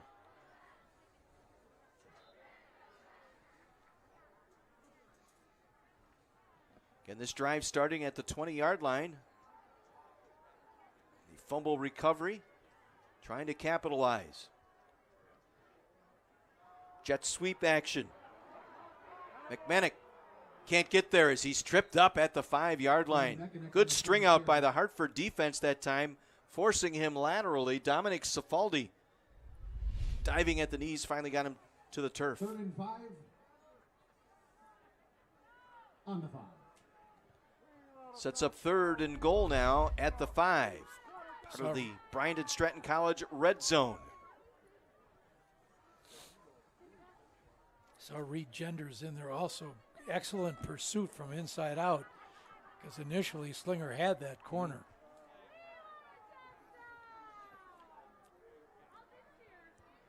From the 5, 3rd and goal. Play fake, Thede with a spin, gonna dump it out, completes the pass, short of the goal line. They threw it out to the fullback, Cade Lockstead. Genders and Cifaldi both there. Penalty marker also.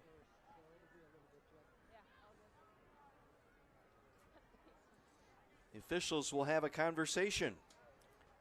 You know, once again, Lance Zaudrow, the defensive coordinator for Hartford, has to be really pleased with how hard his defense has played this evening. It's a long discussion here.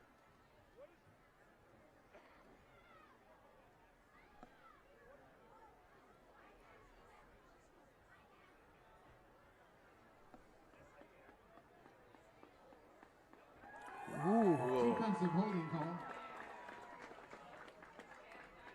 So holding, defensive holding, half the distance to the goal. So move it to the 2.5. After the penalty, still 3rd down. At the 2.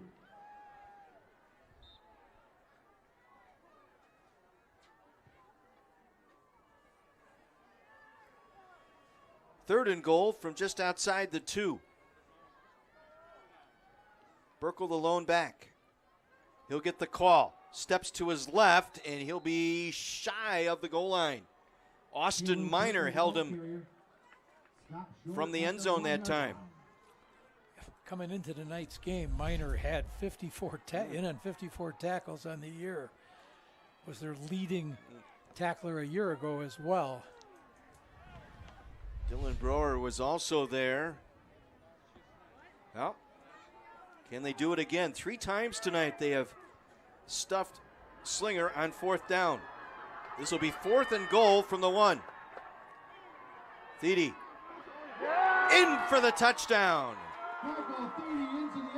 A Planet Fitness touchdown for Michael Thede, his 7th rushing touchdown of the year. They take advantage of the fumble recovery, pushing the lead 16-0.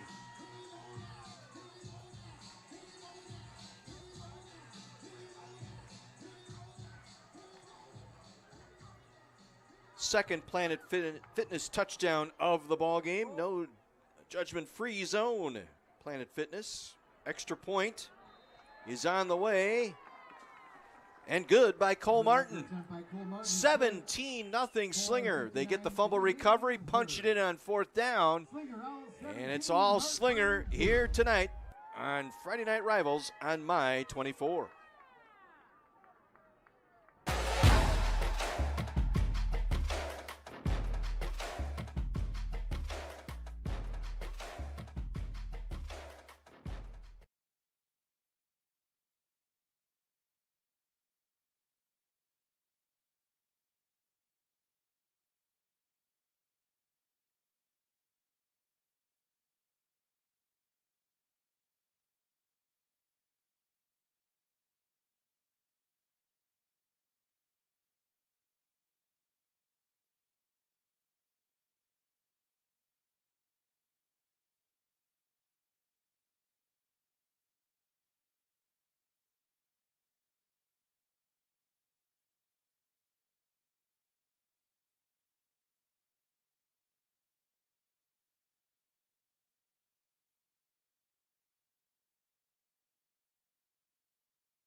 My 24 has the stories that will leave you talking. Spill all the tea with the tantalizing tales of Maury, Caramo, Steve Wilkos, and Jerry Springer. That's weekdays starting at 9 on My 24.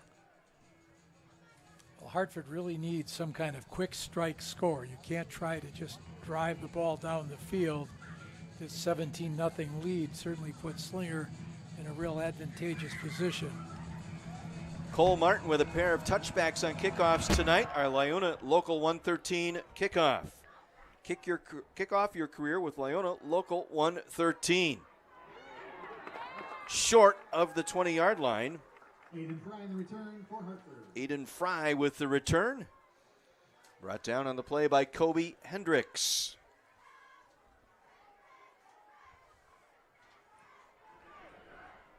There was our scoring summary. Brought to you by Milwaukee Building Trades, building communities and careers. 6 plays. And on 4th and goal, they punch it in. Thiede from 1 yard out. Well, those turnovers have given Slinger a very short field to have to take. Well, officials have stopped play here.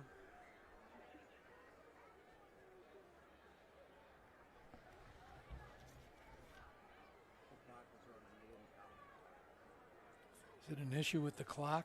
It might be.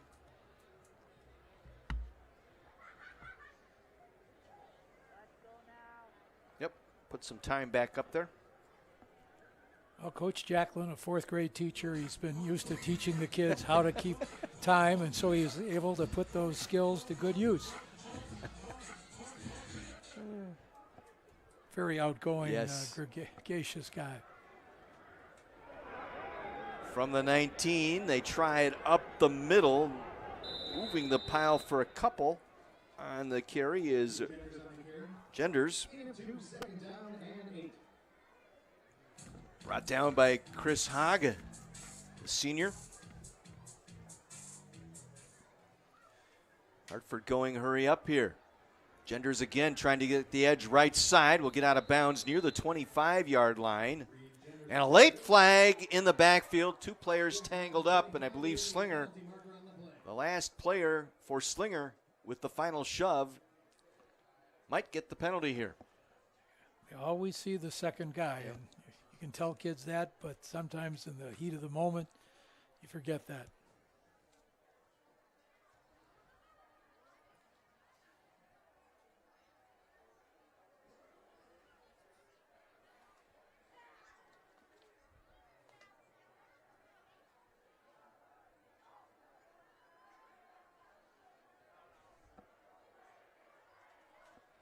So 15 yards after the play, and you see Coach Jacklin kind of pleading the case, saying, hey, guys were tangled up. See the whole thing, see the whole thing.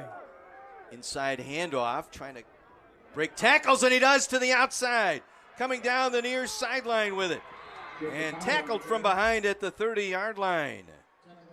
Jacob Bauer on the nice run. Shane Pfeiffer may have saved 6, racing across the field to make the stop. Bauer, a member of the track team, putting that speed to good use, plus he kept on grinding away. 37-yard scamper to the 32. So Hartford with some life offensively. Kaysen Bodwine breaking tackles. Bodwine to the 10, to the 5, to the pylon. Touchdown, Orioles. That's where the former lineman is able to look at the coach and say, I told you I'd make a great running back. And, you know, they faked that little jet sweep look, gave it to him underneath. See if you can see that play. Virtually clean through the hole. And then dropped the shoulder, reached across the goal line. A Planet Fitness touchdown, the judgment-free zone, and Hartford on the board. We said they needed a quick strike, and that's what they've responded with. R.J. Tomei, the senior, for the extra point is up, and it is good. Well, that personal foul penalty moved the football out across the 35-yard line. The big run by Bauer setting them up for this touchdown run by the former lineman, Kaysen Bodwine. You know, sometimes when you look at a box score, you don't see all those little things. The turnovers, when they happen, what happens with a penalty at just the right moment. You know, that's that other part of the game that, you know, you can control to a certain degree, and it just depends, how does the ebb and flow of this game play out?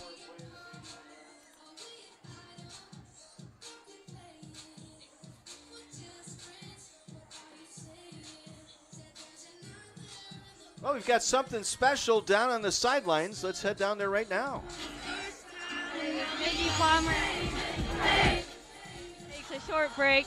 I'm with the Slinger High School principal, Mr. Arado. Mr. Arado, we've got a great game, a great crowd out here. What do you think of this energy to finish out the 2023 homecoming week? Well, it's been a great week for us here at Slinger, you know, and we play our rival 8 miles down the road. It's just unbelievable energy from both schools. All administrators are here. It's just an unbelievable environment.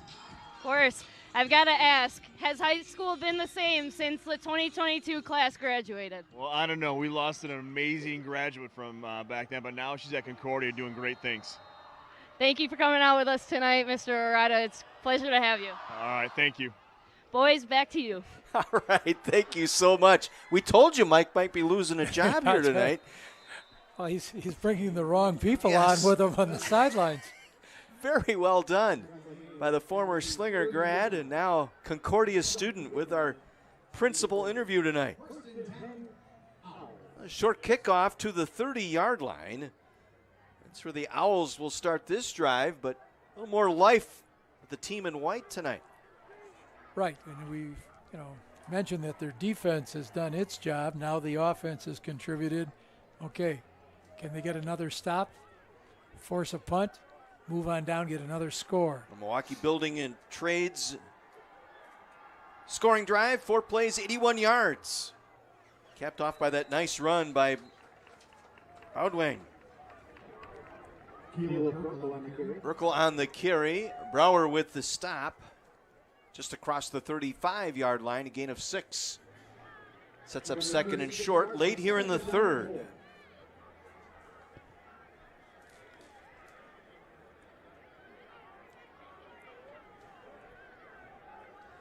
Left hash mark, 36-yard line. They will send a man in motion. Mechanic. They will hand it off. Burkle with some room down the far sideline. Penalty marker down. He'll take it down the sideline. Still on his feet. Into the end zone. Touchdown, but hold everything here. Back judge threw a flag back near the 40-yard line of Hartford.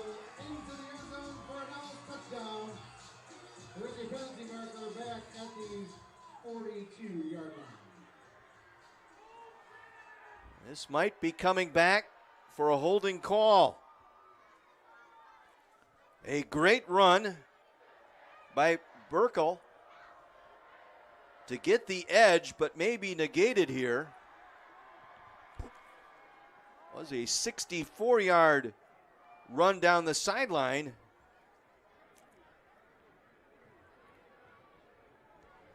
Well, Coach Jacklin talked about last week's game with Nicolay and said, we got away from what we do best. We started out thinking ourselves, we need to go back to our inside zone, our outside power plays. And you can see that, they've got the ability to do that. But once again, there's that little unknown, that penalty that comes in and totally disrupts things. It's a block in the back, illegal block in the back call against the Owls. 14 at the 26. It's a spot foul, so this will be a 2nd and 14, takes 6 points off the board. We'll see if that might be a storyline for tonight's game. 2nd and 14. 3 receivers near side. They'll come back to the near side. A juggling catch made by Lytle. He's still on his feet, diving for extra yards to the 34. Gain of about 8 on the play. Sets up 3rd and long for Slinger. Little screen pass that time. That's one of the things that Hartford was talking about during the week when they were practicing on defense. Watch out for Slinger's screen weak sides. Logan Hecker in on that stop for the Orioles. 3rd and 6. Ball at the 34-yard line.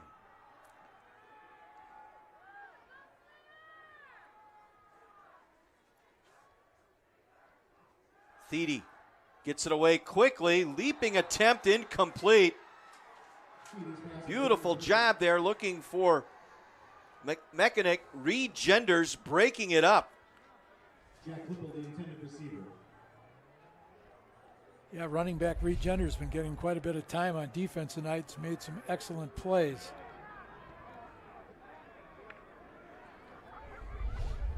Once again, the Hartford defense getting a stop.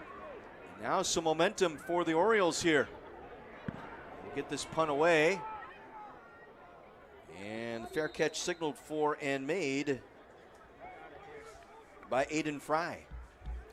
That'll put the ball at the 31-yard line. Each week we will highlight the best of the best with the Cousins Subs Best Play of the Game. Cousins Subs, we believe in better. Once again, here's Mike McGivern. So I think I still have my job, boys. I'm not quite sure. Hey, defensive coaches here on the Slinger sideline talking about wrapping up, making sure that they continue to play the way they did in the first 2 quarters, and said, listen, no more first downs, no more scores. Feeling pretty good about how their defense going to play this possession. Back to you, boys. Well, this time an 11-yard run for Genders over the right side, and is starting to get behind Weston Yeager and Trevor Majerus out there, a pair of seniors on that right side of the offensive line. I love that counter look again, coming back that other side. Bauer for a couple. Stacked up for a 2-yard gain. Landon Gehrig, who's had a fine game tonight for Slinger, making the tackle. Go that heel-to-heel offensive line once again. Bauer breaks 2 tackles, but not the 3rd. Landon Gehrig once again there to make the stop. Jacob Bauer on the carry, stopped by Landon Gehrig of the Owls.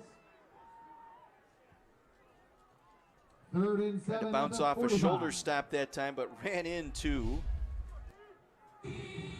Gehrig. Okay, big 3rd down play here for Hartford. Genders in a slot here to the near side. They'll actually go with 4 receivers. Now Genders in motion to the right. Pass caught. First down near the 46-yard line. Pass is complete to number 25, R.J. Tomei with the catch, brought down on the play by Shane Pfeiffer. Tomei, the kicker, coming in, making a play at receiver. Nice slant pass that time. Good job to bring it down. A pass was thrown behind him, able to gather it in at the shoulder and hang on to it. Orioles with some rhythm now on offense. Again, they'll try Genders, and again moving the pile out to the 41-yard line. Gain of about 5. And that will wrap up our third quarter. Reed Genders with a powerful run.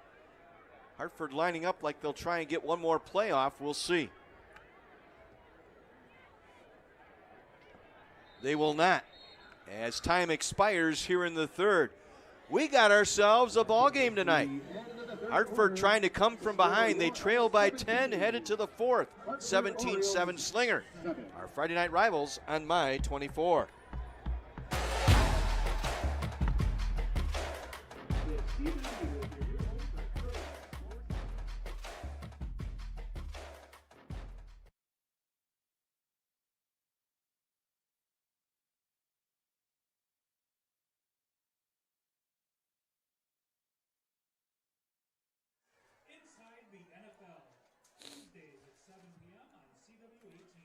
I was just thinking about that, saying, Yeah. you know, it depends so much on how this game goes plays now, out. Yeah.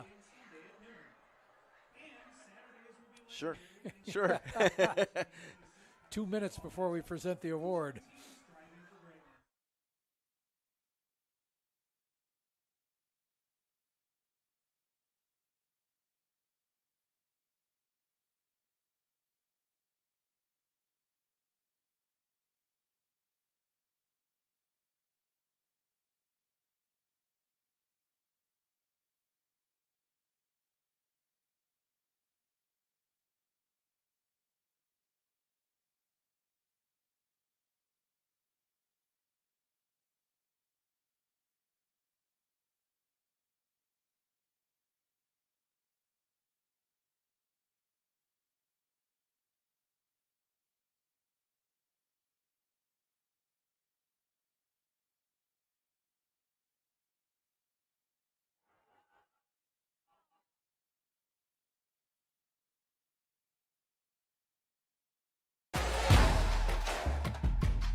Fourth quarter set to begin. 2nd down and 5 for Hartford at the Slinger 41. In the middle that time, inside the 40 to about the 37-yard line. And we've got an injured player down for Hartford. Injury timeout on the field.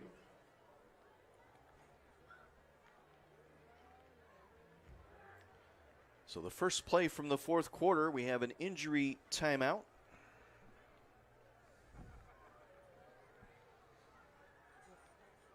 It'll be 3rd and short here for the Orioles as the rain has picked up once again here. While we have time, let's do our Cousins Subs interview. Here's Mike. Hey, we're here at Cousins, and we are so proud that they are a sponsor, Wisconsin-based, locally owned. I'm here with Justin McCoy, Vice President of Marketing. Hey, Justin, I think everybody knows that Cousins has the best subs. I believe that. And you guys have given back to our community so much, and I wanted to talk a little bit about that part of the mission statement with Cousins. Yes, we were founded in 1972 in Milwaukee, Wisconsin, and giving back to the communities we call home has always been a part of our ethos. You know, we in 2013 created our Make It Better Foundation, and we give back to the community in 3 different ways: health and wellness, hunger, and youth education. You know, Justin, I think that people know where they were the first time one of our sports teams wins a championship, when they win a pennant, something like that. I know exactly where I was the first time I had a cheesesteak. Off of Brady on Farwell. That was your second store. Yeah, that was the second store Bill and Jim opened. If that store were open today, it would be the busiest store in our system. It's no longer there, but it's one of the cornerstones of our brand and how we really exploded on the scene in Milwaukee. Hey, Justin, we're so proud to have you as a sponsor and a partner with us on Friday Night Rivals. Cousins Subs, because you guys believe that giving back to the community is so important, and that's what Friday Night Rivals is about. So thank you for that. Thank you for letting us be a part of it. You bet. Back to you.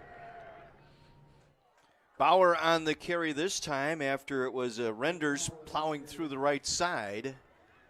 Slinger defense getting tough now. A little bit of a hurry up now from Hartford. They'll toss.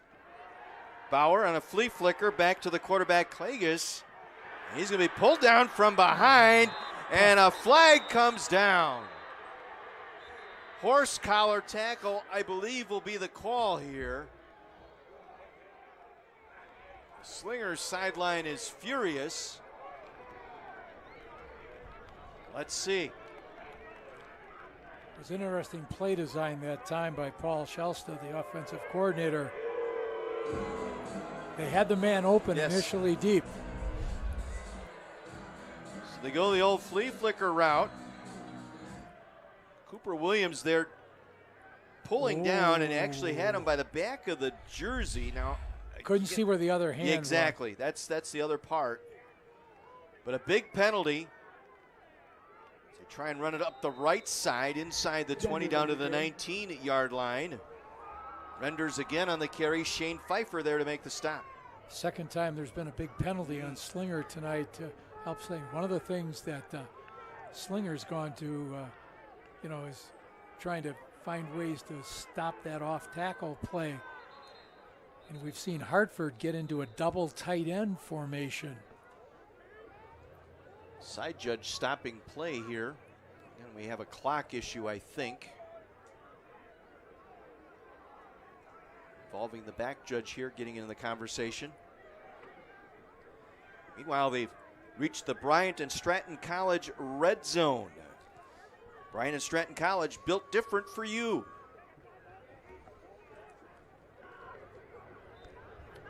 Timing issue resolved. They'll wind the clock. And now again, the back judge not satisfied that they put enough time on the clock.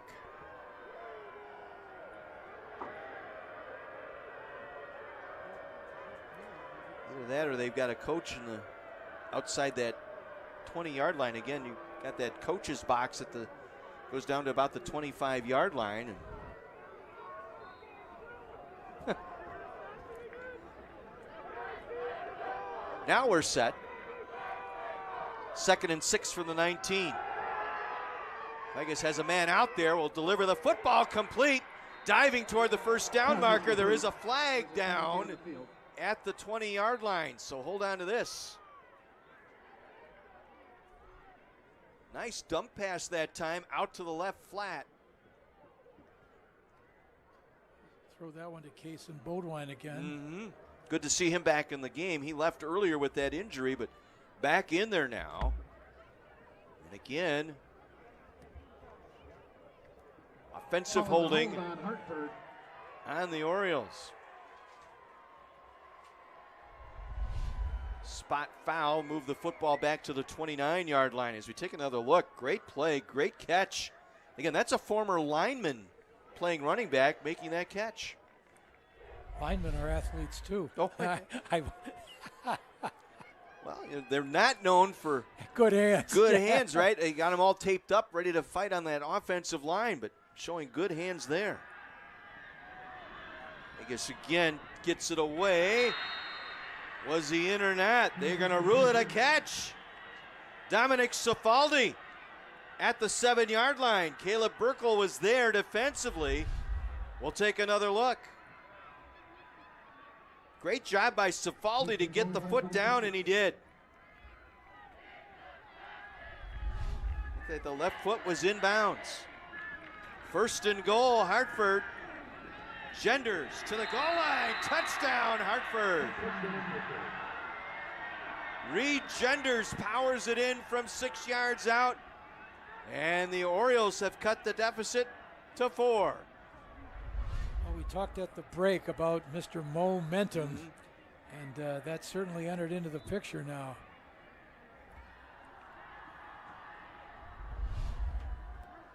See him following the blocks of Trevor Majuris. Weston Yeager on that right side. 9th rushing touchdown of the year for Genders. An important extra point here by Tomei is up, and it is good. 17-14. Your Slinger Owls 17. So Hartford 14. Taking advantage of a horse collar tackle on this drive, overcoming a holding call. And Reed Genders powers it in, his 9th rushing touchdown of the year for the Planet Fitness touchdown. Planet Fitness, the judgment-free zone. Well, this coaches versus cancer game is certainly living up to the people they're trying to honor, and we're happy to see that. Here's Mike McGivern once again. So, guys, 3 captains here at the Slinger Cheerleaders, and we've been at a lot of games, right? This game 8. This cheerleading squad's really good, and they're tougher than any of us. Hey, let's talk a little bit about this squad, young kids. So we have a lot of freshmen on our team. Guys, you work really hard. You love cheering for football games is your favorite.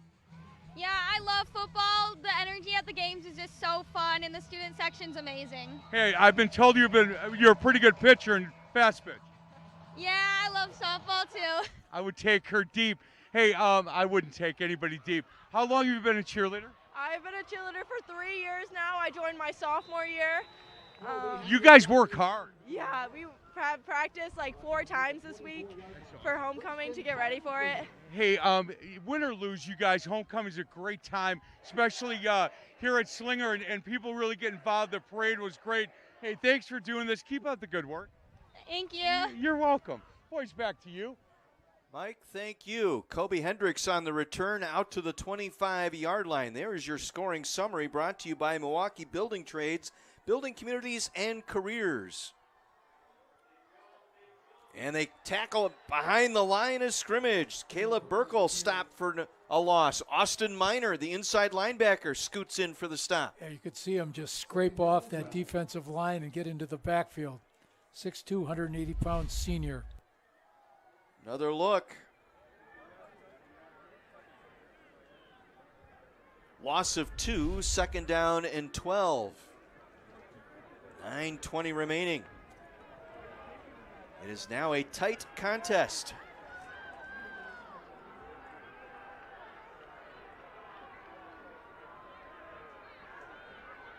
Thiede over the middle, dropped, incomplete. Oh, he had his man. Mark Lytle in and out of his hands. Wow. Well, I was just about to say it. I can sound like I really knew what I was going to be talking about. I was waiting for that pass over the middle again. They've been running those dig patterns with great success. Had it open that time, and nobody feels worse about it than Mark Lytle. Brings up 3rd and 12 for Slinger at their own 22-yard line. 2-by-2 the receiving corps, single back in the backfield behind Thiede, the quarterback. The junior takes the snap. Launches one downfield, has a man out there, caught at midfield. Down the far sideline. He will take it all the way in for the touchdown.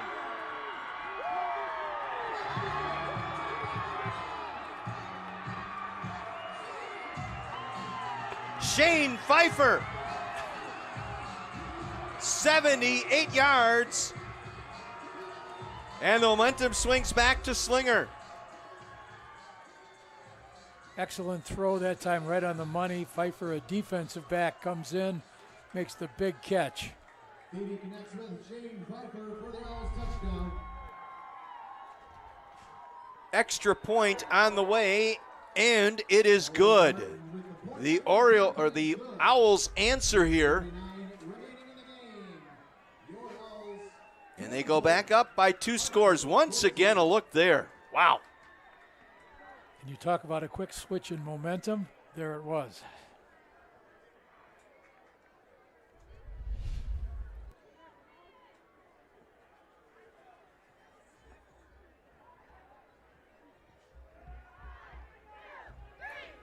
Shane Pfeiffer, the 78-yard touchdown reception.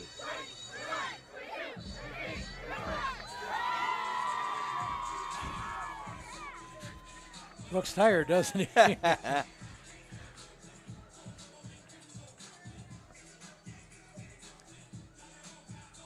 now the question of the hour, what will Hartford's response be? Well, it's interesting because this Slinger special team unit has given up 2 kickoff returns for touchdowns this year. 69-yarder Whitefish Bay High School was able to turn the trick, and Whittle did a 99-yard kickoff return for a touchdown. They'll get the opportunity here. Austin Bauer stops shy of the 20-yard line. Good coverage that time. Everyone stayed in their lane.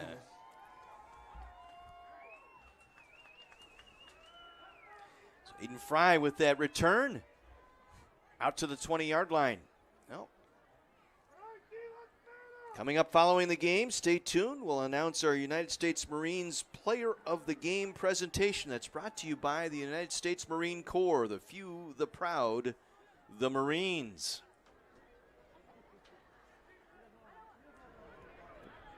Penalty here, I believe, on the kickoff return. That ball, personal foul against Hartford. That'll hurt. Here's our scoring summary brought to you by Milwaukee Building Trades, Building Communities, and Careers. A 78-yard touchdown reception by Shane Pfeiffer. Made it a two-score game once again in favor of Slinger. Trying to go up the middle, not much there, maybe a couple, that's Renders on the carry. Regenders with a nice game tonight. Constantino there on the stop for Slinger.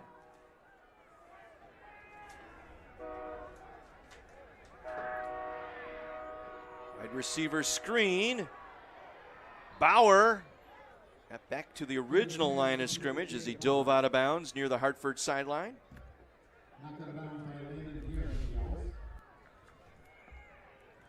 Let the linebacker flow that time. Constantino with that pressure. Big third down here, and once again Genders on the carry. Gonna be stopped shy, and I don't know, Coach, two-score game here, 8 minutes to play. You chance it and go for it here on 4th and short. I think they've made their decision. They feel that with only under 8 minutes to play, they've got to get the first down. Second effort, Pyle moving forward. Across the 20-yard line, they'll get the first down.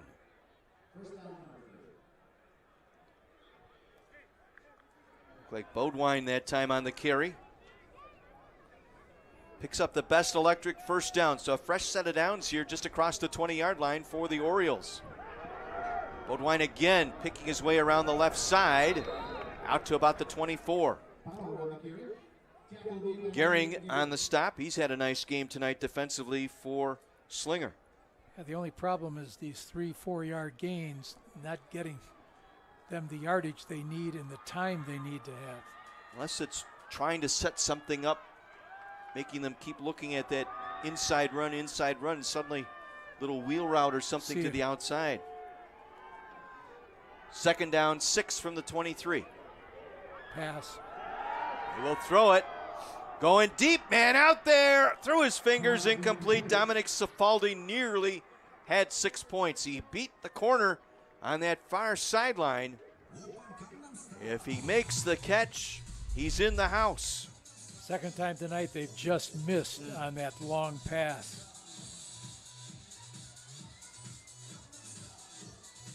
Well, quickly third down now for Hartford at their own 23-yard line. Midway through this fourth quarter. Both teams trying to become playoff eligible with a victory. Clegus under pressure, gets it away to the sideline, incomplete. Intended for Reed Genders. Coverage out there, or pressure I should say, by Gehring. And once again, fourth down. Now what does Hartford do? Looks like they may be punting here. They're going to punt. I think they feel it's just a little too far. It would take some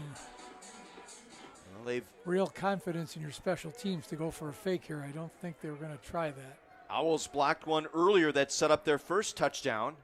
Ford gets a good snap, gets it away. High spiraling kick that will drift out of bounds, but near midfield. Let's see where they spot it. at the 47-yard line. Not a very good kick, only 24 yards. And it will be Slinger ball just across midfield.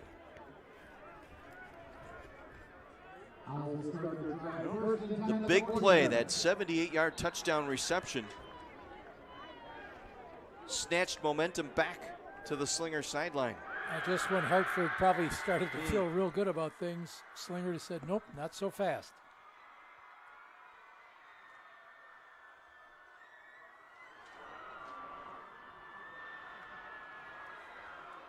Single back is Burkle. He'll take it. Powers his way inside the 45-yard line of Hartford. Dylan Brower there to make the stop.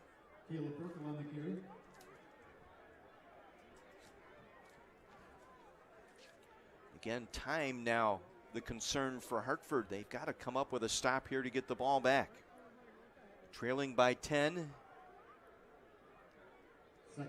Slinger would like to take as much time as they can and get a first down.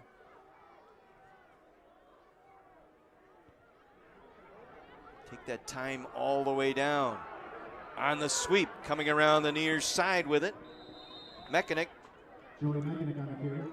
stayed in bounds as contact was made. Good job that time by Mechanic, the senior, knowing the situation, right? Just going to comment on that. Very intelligent move on his part, just to slide down before he went out of bounds. You see it right here. Yep, takes the slide at the 41-yard line. Keeps the clock moving. 3rd down and 4.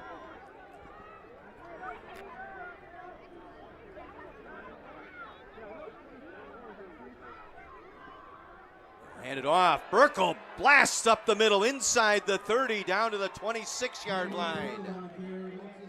15-yard spurt that time. Reed Genders brought him down. We've seen Burkle break off a couple excellent runs tonight. Once again, I think he'd be first to congratulate his linemen for making those holes. 13 carries for 62 yards and a touchdown tonight for Burkle. More than anything, they're eating clock. This will take them under 5 minutes to play with this snap.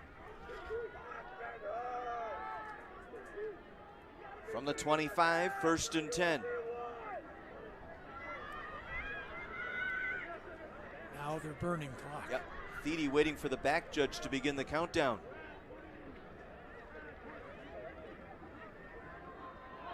Klippel to the 20. Brought down by Brower once again. Late penalty flag after the play. Referee threw the flag. See what we have here. Jack Klippel, the senior, on the run.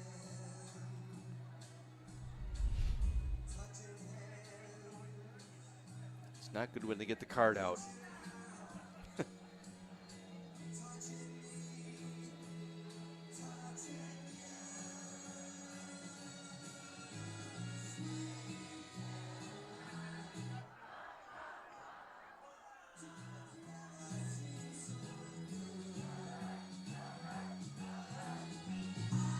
Still trying to sort this out.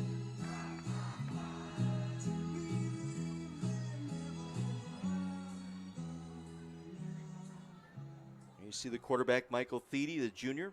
Head coach Bill Jacklin in the front of your picture there.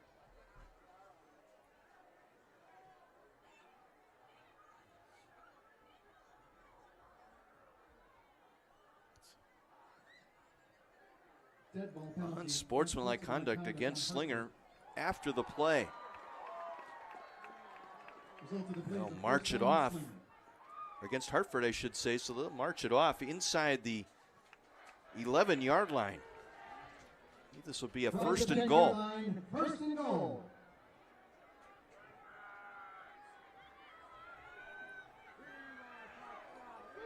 Slinger with a chance now to put this one to bed in the Bryant and Stratton College red zone. Klippel breaking tackle, spun down at the 1. Reed Genders there to make the stop. 2-yard line of the Orioles. Officially mark it at the 2, 2nd and goal from there.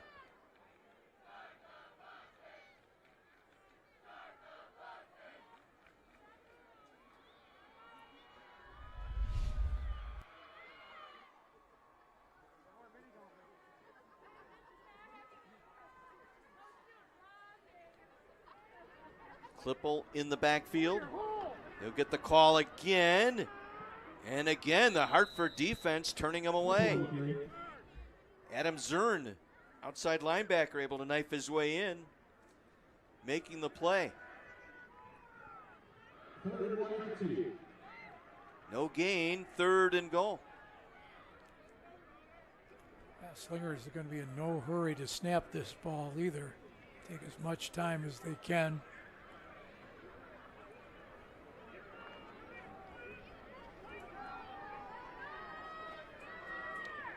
Again, Jack Klippel, the running back, off to the right of Thiede, the quarterback. Thiede calls his own number, sidesteps a defender in, but there is a penalty flag sitting at the 2-yard line.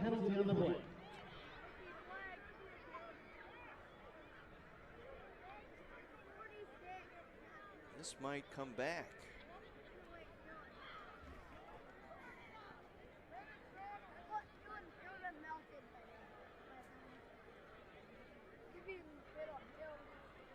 Indeed, second time tonight, Slinger has had a touchdown taken off the board by a penalty.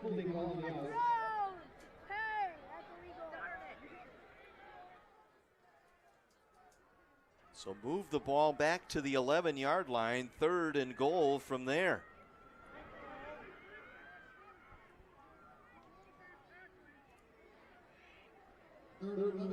They bring Lytle in now as a wide receiver here to the near side.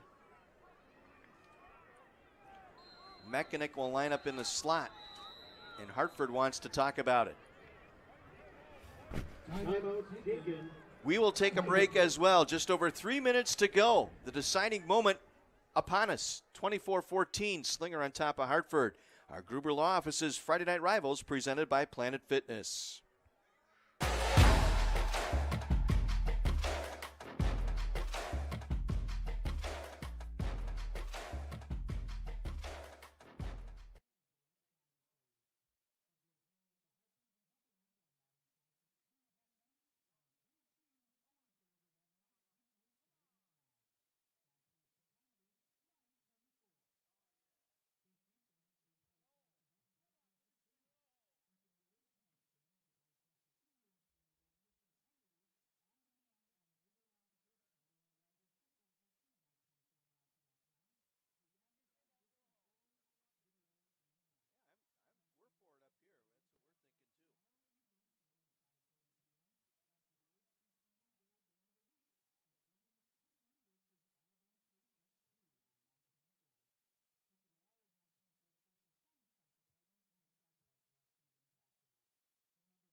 Saturdays are going to be legendary. CW Sports brings you ACC football action Saturday at 1 as the Marshall Thundering Herd looks to trample the NC State Wolfpack live on CW 18.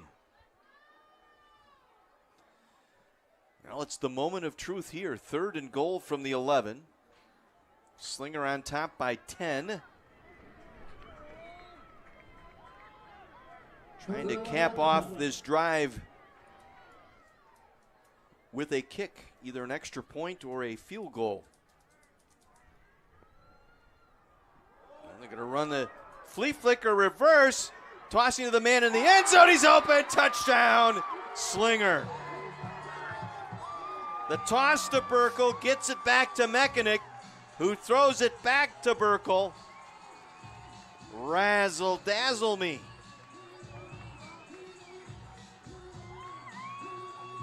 One of those plays not only good for in terms of getting a score, gives your next opponent something else to worry about as you watch the film.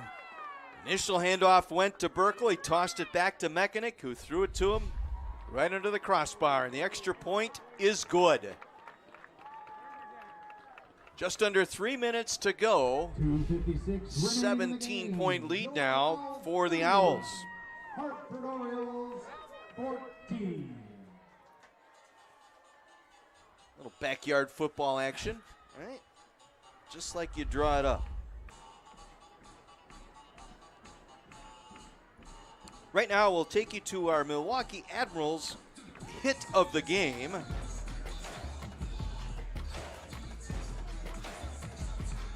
here it is. Burkle thrown for a 2-yard loss. Dane Meinertz. Joined by Weston Yeager that double teamed him that time. That was our hit of the game, brought to you by the Milwaukee Admirals.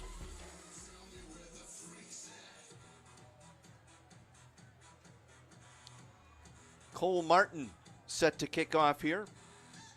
Part of our Lyona 113 kickoffs. Kick off your career with Lyona Local 113.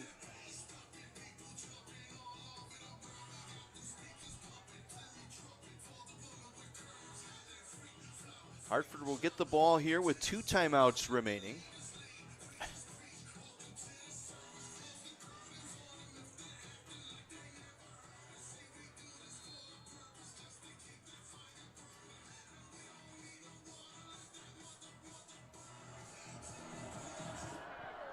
Genders and Fry are deep, and this will be Fry. Across the 20. Out to the 29-yard line. Shane Pfeiffer caught that 72-yard touchdown pass, working special teams, getting the tackle there.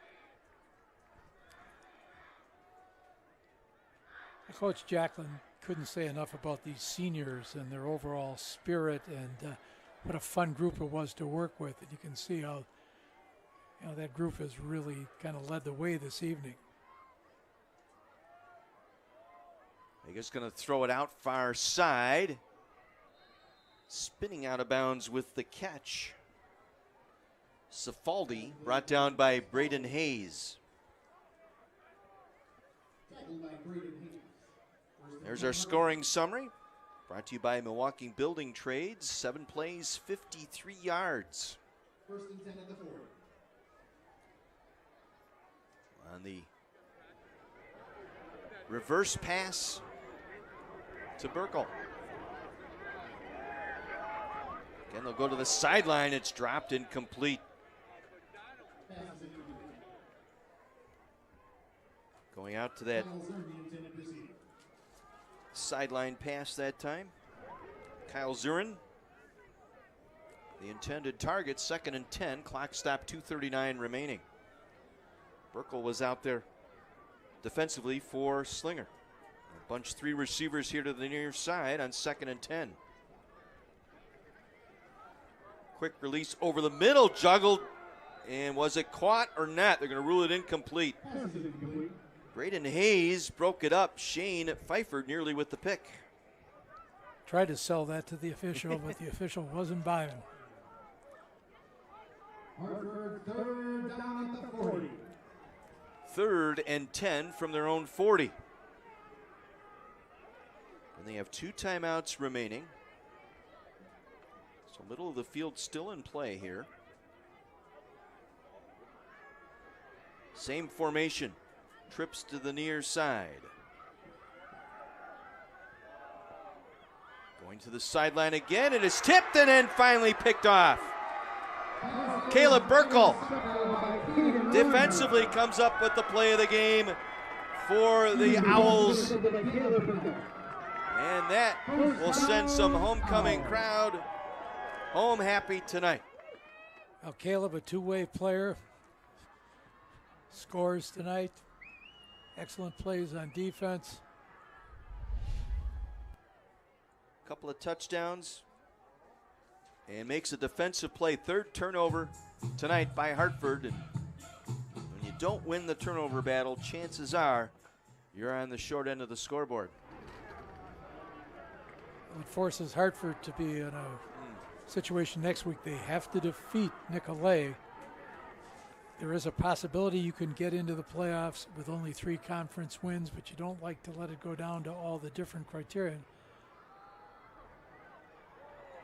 Burkle again getting his number called out to the 41-yard line. Austin Miner there on the stop. Tell you what, though, Hartford, their defense tonight came to play. Right. They did a great job. They were put into some situations tonight with a short field. Twice they turned away Slinger on 4th down. You know, the one long pass was, you know, really the only big home run that was Correct. given up tonight. That will be an interesting ball game next week. Nicolay and Hartford. And Nicolay is an excellent running back. Can Hartford's defense shut him down, and then can their offense? And I believe Slinger has West Bend East next week. I believe that's Ott, their running back at Nicolay. High snap, gets past Thede. He's going to have to dive on it. Hartford player jumped on top of him. And well, he saw that the guy was down and kind of somersaulted over him. Trying to avoid the contact. Naturally, the Slinger crowd was saying, wait a minute, we've been called for some things.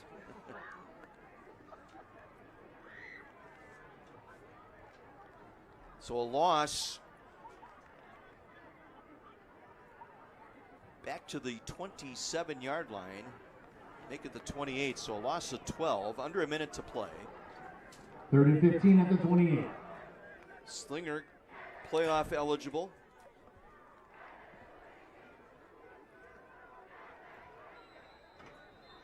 Now officials will stop play.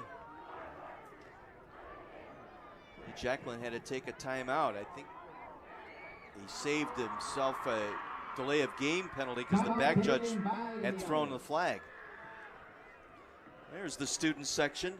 If you were here at 5:30 tonight, they were lined up 4 deep all the way back to the parking lot, the students were, to get a good seat in their section.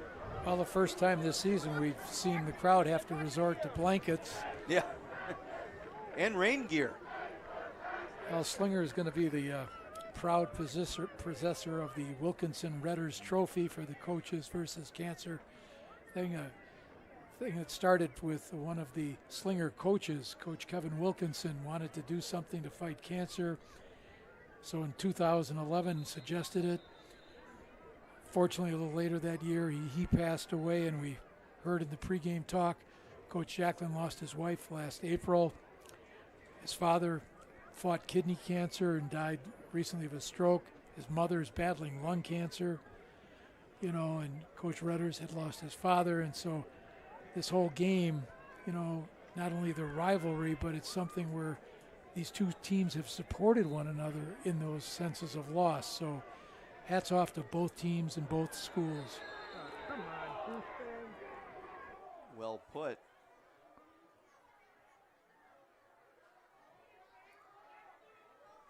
Delay of game penalty here, I believe. Coming out of the timeout. Oh, sideline infraction.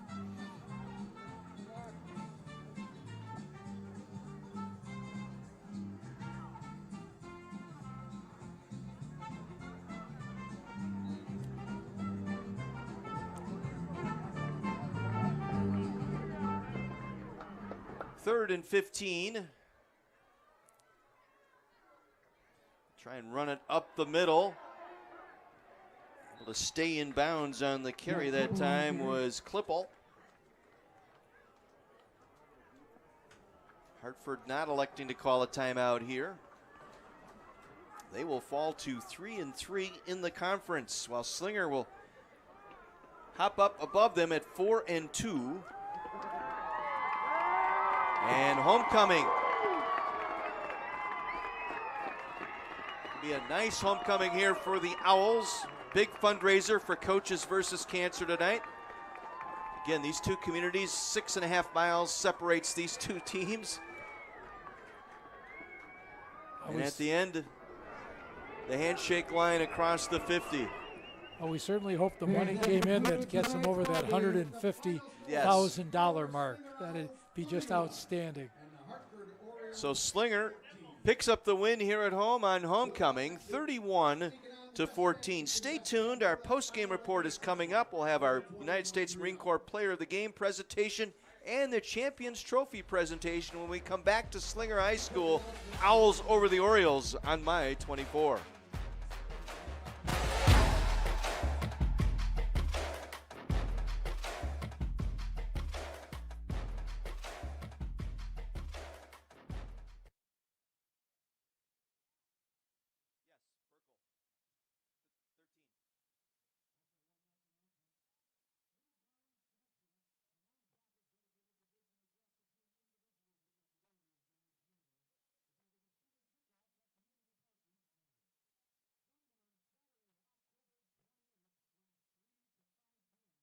Right before trick or treat. Yep. Come on down in your costume for a beer, warm chili, candy, or hot chocolate. To learn more, visit Facebook or Instagram or at middlegroundconnections.org. On behalf of Slinger High School, thank you for attending tonight's game and for your continued support of Slinger Owls Athletics.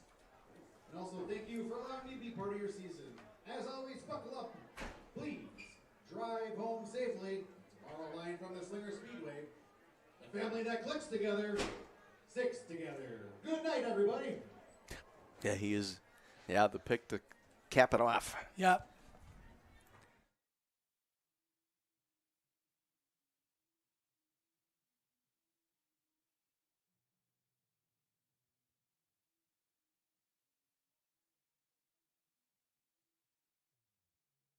You guys go nuts. All right, sounds like a plan. Where's Bill? So you're second, and we're gonna bring in the traveling trophy over there. So you're gonna be on this side.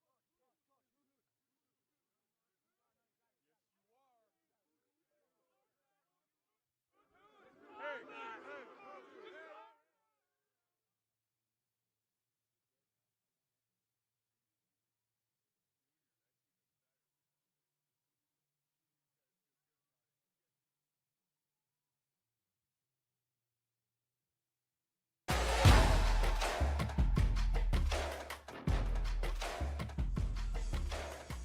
31-14, your final, but this game was close. It was 17-0 in favor of Slinger, but Hartford battled back, cut it to within 3, 17-14, but Slinger able to take it down the stretch. Hartford's defense played very hard. Just Slinger was able to find ways to put the game out of reach. Lucky number 13, I think, tonight. Let's head downstairs to Mike McGivern and our Marine Corps Player of the Game. So our U.S. Marine Player of the Game, Caleb, he's a junior. I said, you need a date for homecoming? He said, absolutely not. Going by myself. Hey, what a great game. Listen, your coach told me this team really plays for each other, and it's got a chance to do some really great things down the stretch. You're feeling pretty good about this group. Yeah, I am. I want to thank my offensive line, my whole team, really, for a good game. Good game. Hey, can I ask you, the homecoming week, I was a basketball coach. Football coaches always said, why don't you take it one week? A lot of distractions, but when it was time for you guys to come together and get ready for the game, no problem. Yeah, all week we've been trying to focus on not thinking about the other stuff, focusing on just the game. Our Wednesday and Thursday practices were really, really good this week. Got to tell you what, I love the fact that he said, listen, thank you, offensive line. Love the fact that he said we as a team came together, made sure Thursday and Friday we were ready to go. He's got a good head on his shoulders, this kid. He does, and that's exactly what we're looking for, is someone that can work with a team to accomplish the mission. Hey, so congratulations here. U.S. Marine Player of the Game. Back to you, boys. All right, Mike. Caleb Burkle, the junior, 5'11", 165. Quite the night tonight. A couple of touchdowns. He actually got the first touchdown of the ball game, that 10-yard run after the block punt. First play after that, rushed it right up the middle for the touchdown. Had a couple of key runs tonight. See him picking his way through the Oriole defense. And then this play. Got the original handoff, flipped it back to Mechanic, who then tossed it back to Burkle in the end zone. The game clincher for the Slinger Owls. And then knows how to finish the night off. Juggling interception. You come back for the bow, right? Our player of the game brought to you by the United States Marine Corps, the few, the proud, the Marines. 31-14 Slinger over Hartford. Time now for the Champions Trophy presentation. Here's Mike. So I asked for a senior lineman to get this one trophy. They got a couple trophies today. Is there anything better than beating Hartford senior year? Hell no. Heck. I told them we weren't cable. Heck no. Hey, I got to be honest, man. You guys get to keep this, and this means a lot to this team. Oh, yeah, this is my first time ever holding it. It's the first time for any of us ever holding it. It's the greatest feeling in the world. Man, it's the greatest feeling in the world. Man, I got to tell you, hey, guys, so you qualify for the playoffs tonight. Coach, we're not talking. I know you're emotional. This was a big win for you guys. Good luck the rest of the way. Brother, it's so good to see you. Thanks. I love these guys. The love on this team is amazing. Just love them like they're my own kids. Man, you know what, boys? Good luck the rest of the way. I'm going to get out of here. Go ahead.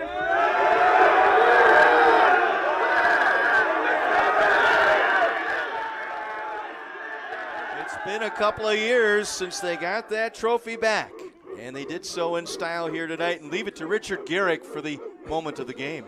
Well, Coach Jacklin is a lifetime Slinger guy. Graduated from Slinger, teaches in one of the local elementary schools, now has been the head coach, and he bleeds the red and blue, and tonight a little bit of black on uniform. 31-14 Owls over the Orioles. We'll be back with a final word from Slinger High School right after this on By 24.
Slinger with the win here tonight. They are now playoff eligible. They don't have to wait. They know they're in. Time now for our cousin subs best play of the game.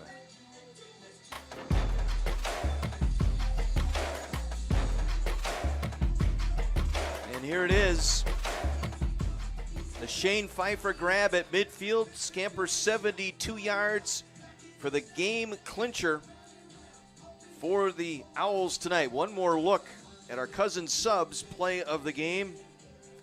Beautifully done. Kind of broke the back of Hartford, who had fought to get back in the game, and then suddenly, bam, home run. Our cousin subs play of the game brought to you by Cousin Subs. We believe in better. Hartford, Nicolay, Slinger, West Bend East to wrap up North Shore Conference. And then Saturday, wait and see. Wait and see. Where do you go? Who do you play? Again, a big thank you to all the sponsors who bring Friday Night Rivals to you each week. Of course, Gruber Law Offices and Planet Fitness, our friends at Best Electric Service, LifeLock, West Bend Insurance, Bryant and Stratton College, Cousins Subs, Uplift Wisconsin, Liuna Local 113, Carthage College, Wendy's, the United States Army, Milwaukee Building and Construction Trades Council, the Milwaukee Admirals, and the United States Marine Corps. Don't forget, tonight's game will replay on My 24 Saturday at 5:30, and we invite you to tune in next week for our season finale at 7 p.m. Our final telecast, Grafton taking on Greendale, the Woodland Conference Championship. We will have that for you next Friday night at 7 here on My 24. That'll be an interesting matchup. Big thank you to our My 24 sports crew tonight in the rain. Also, big thank you to Mike McGivern, Terry Kelly, Andy, our stat man, Eamon, our spotter tonight. I'm John Weiser. My wife, Peg, who Peg, has done absolutely. so many administrative things for us. The General Secretary of Friday Night Rivals. I'm John Weiser. Thanks for tuning in tonight. Hope you enjoyed it. Slinger a winner on homecoming over their arch rival Hartford. See you next week on Friday Night Rivals.